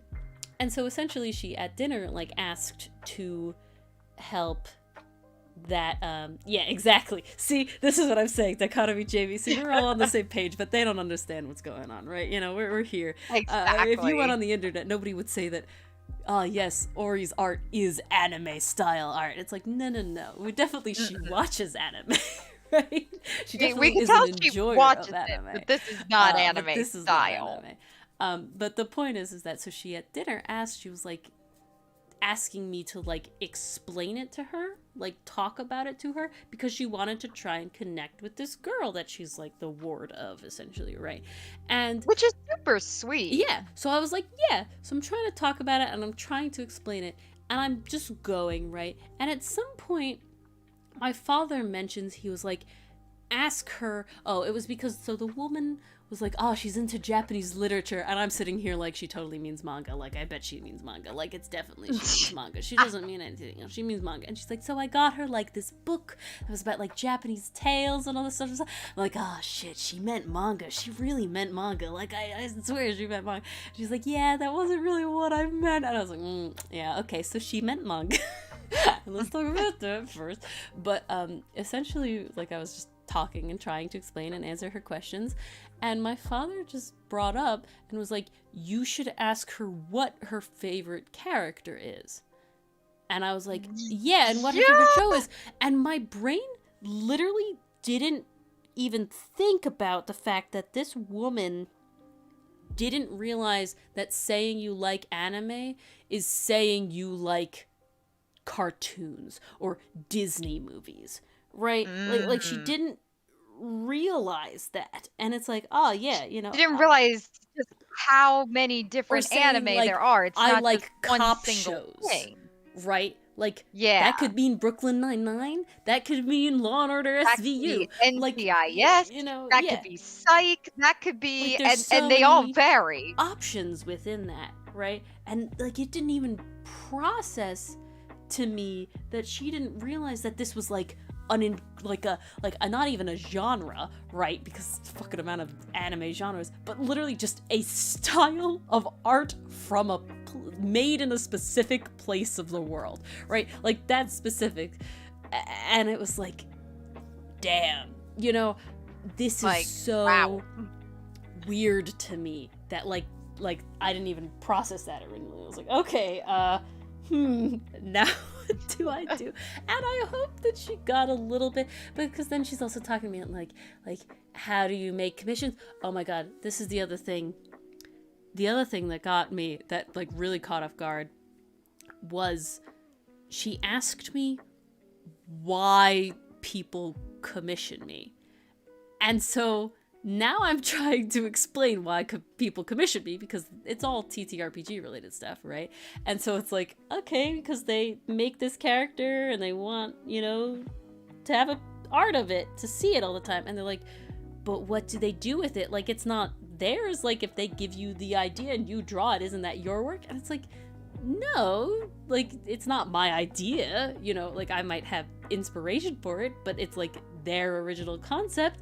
And then it's like, well, she couldn't comprehend that either. She couldn't comprehend the idea of like, they just like, you just like someone's art style and you want to have a thing exist to see their thing brought in their to art life. style, right? And she couldn't comprehend like what, are they gonna sell it? And I'm like, no, that's not the intent. Nobody else would really want it, right? Because it's like, you don't sell you know, your like own TTRPG character because it's yours, right? Nobody really knows them, right? Nobody really knows who they are except maybe your other table mates and the DM.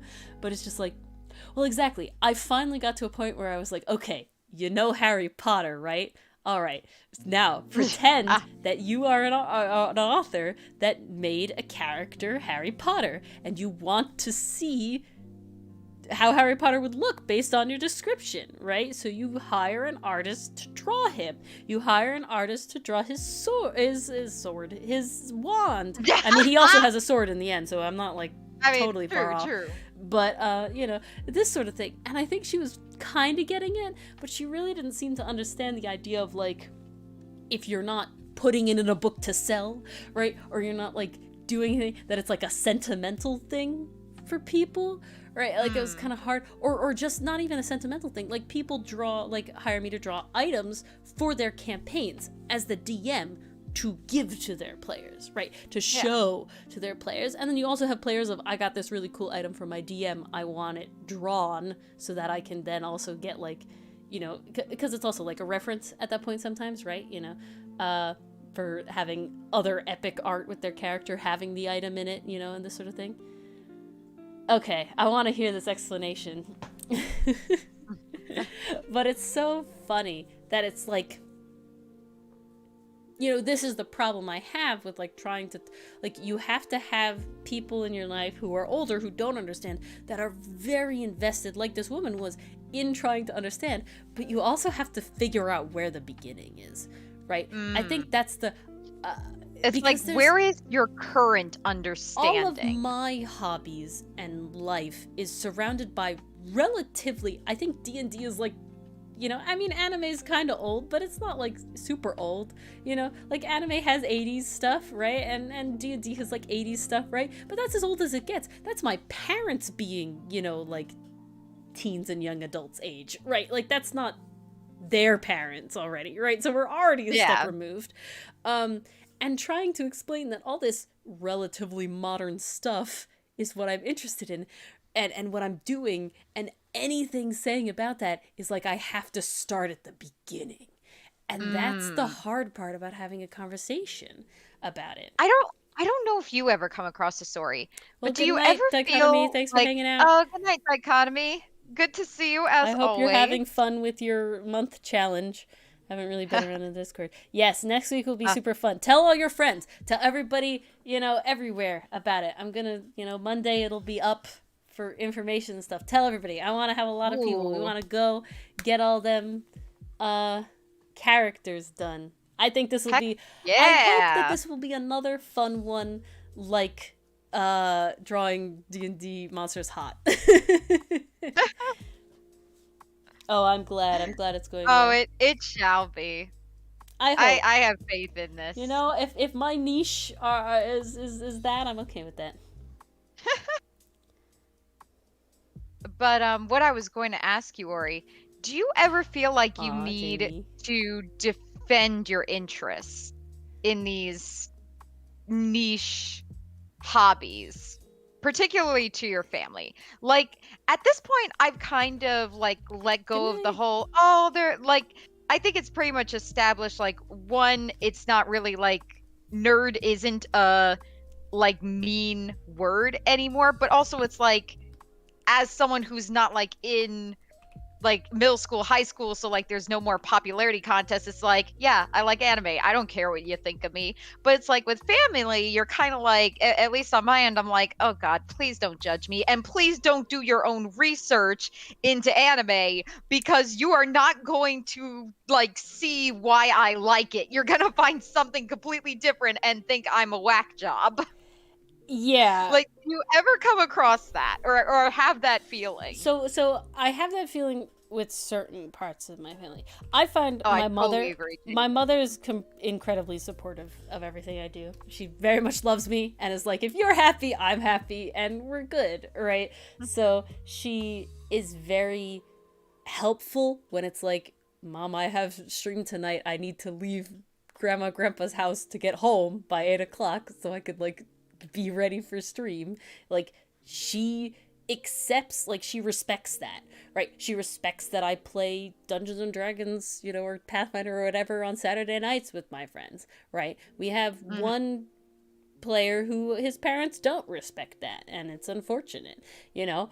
But it's like, so she respects these sort of things, right? She respects that I am, you know, like, she calls it working when I'm editing videos and I'm, you know, drawing the comic and I'm doing all these things that have actual deadlines, right? That's the next step, Jamie. Furry, you know, maybe hold on a second.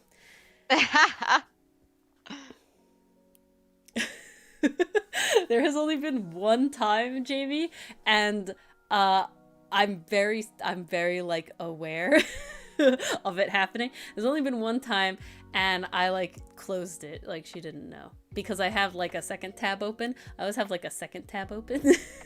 See, that's like, the boop. trick. But thankfully, 90% of the time, Jamie, it may be more, maybe 95% of the time, I'm drawing these medic doodles between the hours of like 11 and like 3 a.m. So they are very much asleep. They're The very house much is asleep. dead. No one's around. Yeah, It's they are all very much good. both in bed already. So I don't think it'll ever be like a weird awkward problem. It's mostly me being like a paranoid person. And it was one you haven't seen yet, Jamie. It was the Crate AU was the closest I got of like my mother being in the room, and I was like, oh, okay, don't say anything. Damn, for real? Yeah. It's like, don't say anything. I'm just gonna slowly try and close this so you can't see. But that's And the Mission Impossible music kicks yes, in. but they are thankfully both fully clothed, so it's all okay. This is very funny. Actually, this is probably the most, I don't know why, but this is the most embarrassed I was.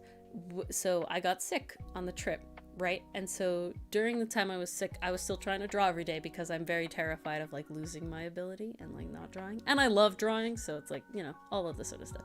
But The best medicine, I guess. so I was drawing, and because I was tired and sick, I was like, okay, you know, I was like kind of difficult to think about what to draw. So I drew all of the characters tired, not sick. They were just tired. They were sleeping on each other, right? Like if you sat in like a bus and they all like, you all fell asleep and you all like lean on each other. So I have one of the group of them, and then I have one that, and it doesn't have Hotson because it's just the pirates, and then I have one of Milano and Hotson. And so today the whole point was to yeah, she probably would. Honestly, I have learned, this is very funny. I was a pretty sheltered kid, and at this point in my life, my mother is more open and has thus made a lot more raunchy jokes than I ever expected to happen, that I only like half get half the time, and then it's like, oh, wait, I was not ready for this to be a thing. But ooh, hidden, damn. I don't have anything like that. But honestly, I don't think my mom would be anything sad about the furry bit. That would be honestly more of like a, you just accept it and you just move on, you know? Don't think about it too hard. I think at this point though, the VTuber model comes before the fursuit money-wise, so such is life. But Ooh, Corey's got her priorities. I have the priorities now. It's very important to me. You snuck them into the house? No, I don't know of anything. Can't think of anything. But what was I saying? I got lost here. I don't We know. got on a tangent. Talking about your mom seeing the sleepy drawing of the pirates. Oh, yes. So, today the whole point was to like show the pictures of the trip to my grandparents, and there wasn't, thankfully, honestly, there wasn't enough time to show both my father's and my pictures because I took 300 plus pictures of just the Kuchenharf Gardens, which is the whole tulip thing. So that was pretty good. Gorgeous. Yeah, literally though. And so I gave my phone, because it takes like 45 minutes to drive back from their house to my house. and my mom was sitting, she wasn't driving, so I gave her my phone with the pictures on them. And essentially, like, there's nothing, I was letting her scroll through them because it is a massive garden with tons and tons and millions. This is not an exaggeration, millions of different tulips. No, literally. Not an it's exaggeration. so beautiful. Not an exaggeration. But, so she's scrolling through them, and so the pictures are essentially all just from the trip, and they're mostly like houses and these things. However, because I sent Mars Kukenhof, it's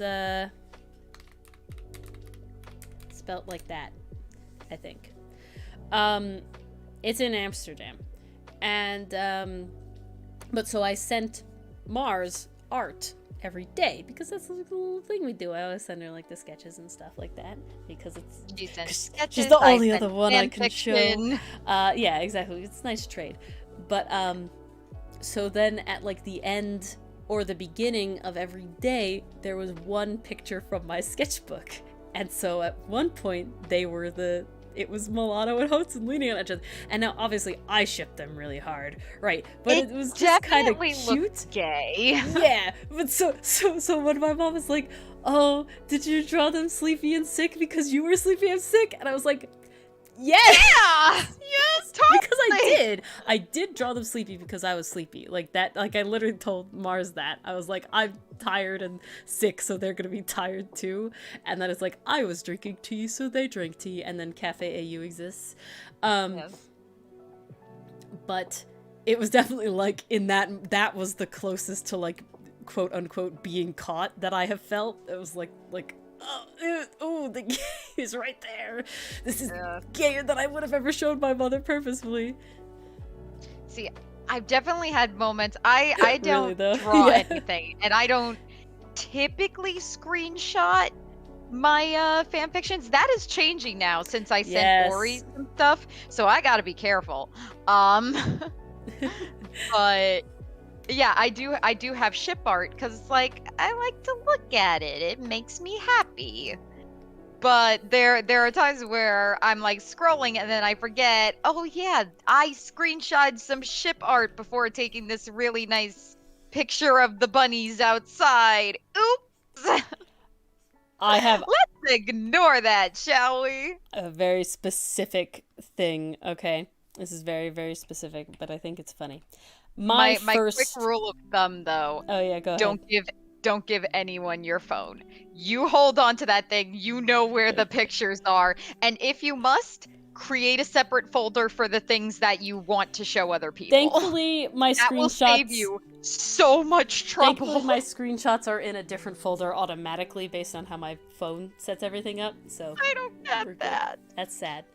Cry. No. This is a very specific thing that I want to share because of, I'm gonna share it and we're funny. So my first main, like, that I consider, like, actual social media that I actually interacted with was Tumblr. And this was in the Tumblr Renaissance, right? When it was beautiful and great and grand and full of NSFW art. and so, of course, I was full of NSFW art viewing. And that was definitely like the beginning part of it. No, this gets better. It gets better. The phrase "I was full of NSW." But so beautifully, how wonderfully, you've been dubbed the twink. Yeah, it works, Jamie. It works. There's a funny thing, and it was like, "You're a twink," and it was like, "No, I'm a twunk. Get it right." It just felt very funny to me. But back on track. On Tumblr, you can be a public blog, but you can hide your likes, but you can still have that as like a little tab that you can look at, right? That like you can look at all your likes and scroll through all your likes. So there was no issue with me liking as much very explicit NSFW art that I wanted, because they're very pretty. Like when an artist is good at NSFW art, they are gods at anatomy, and so everyone is just absolutely gorgeous, and like the muscles are just fantastic no matter what body type. It's like awesome. And so so that whole thing, when Tumblr had its falling out because of the whole like bot and revamp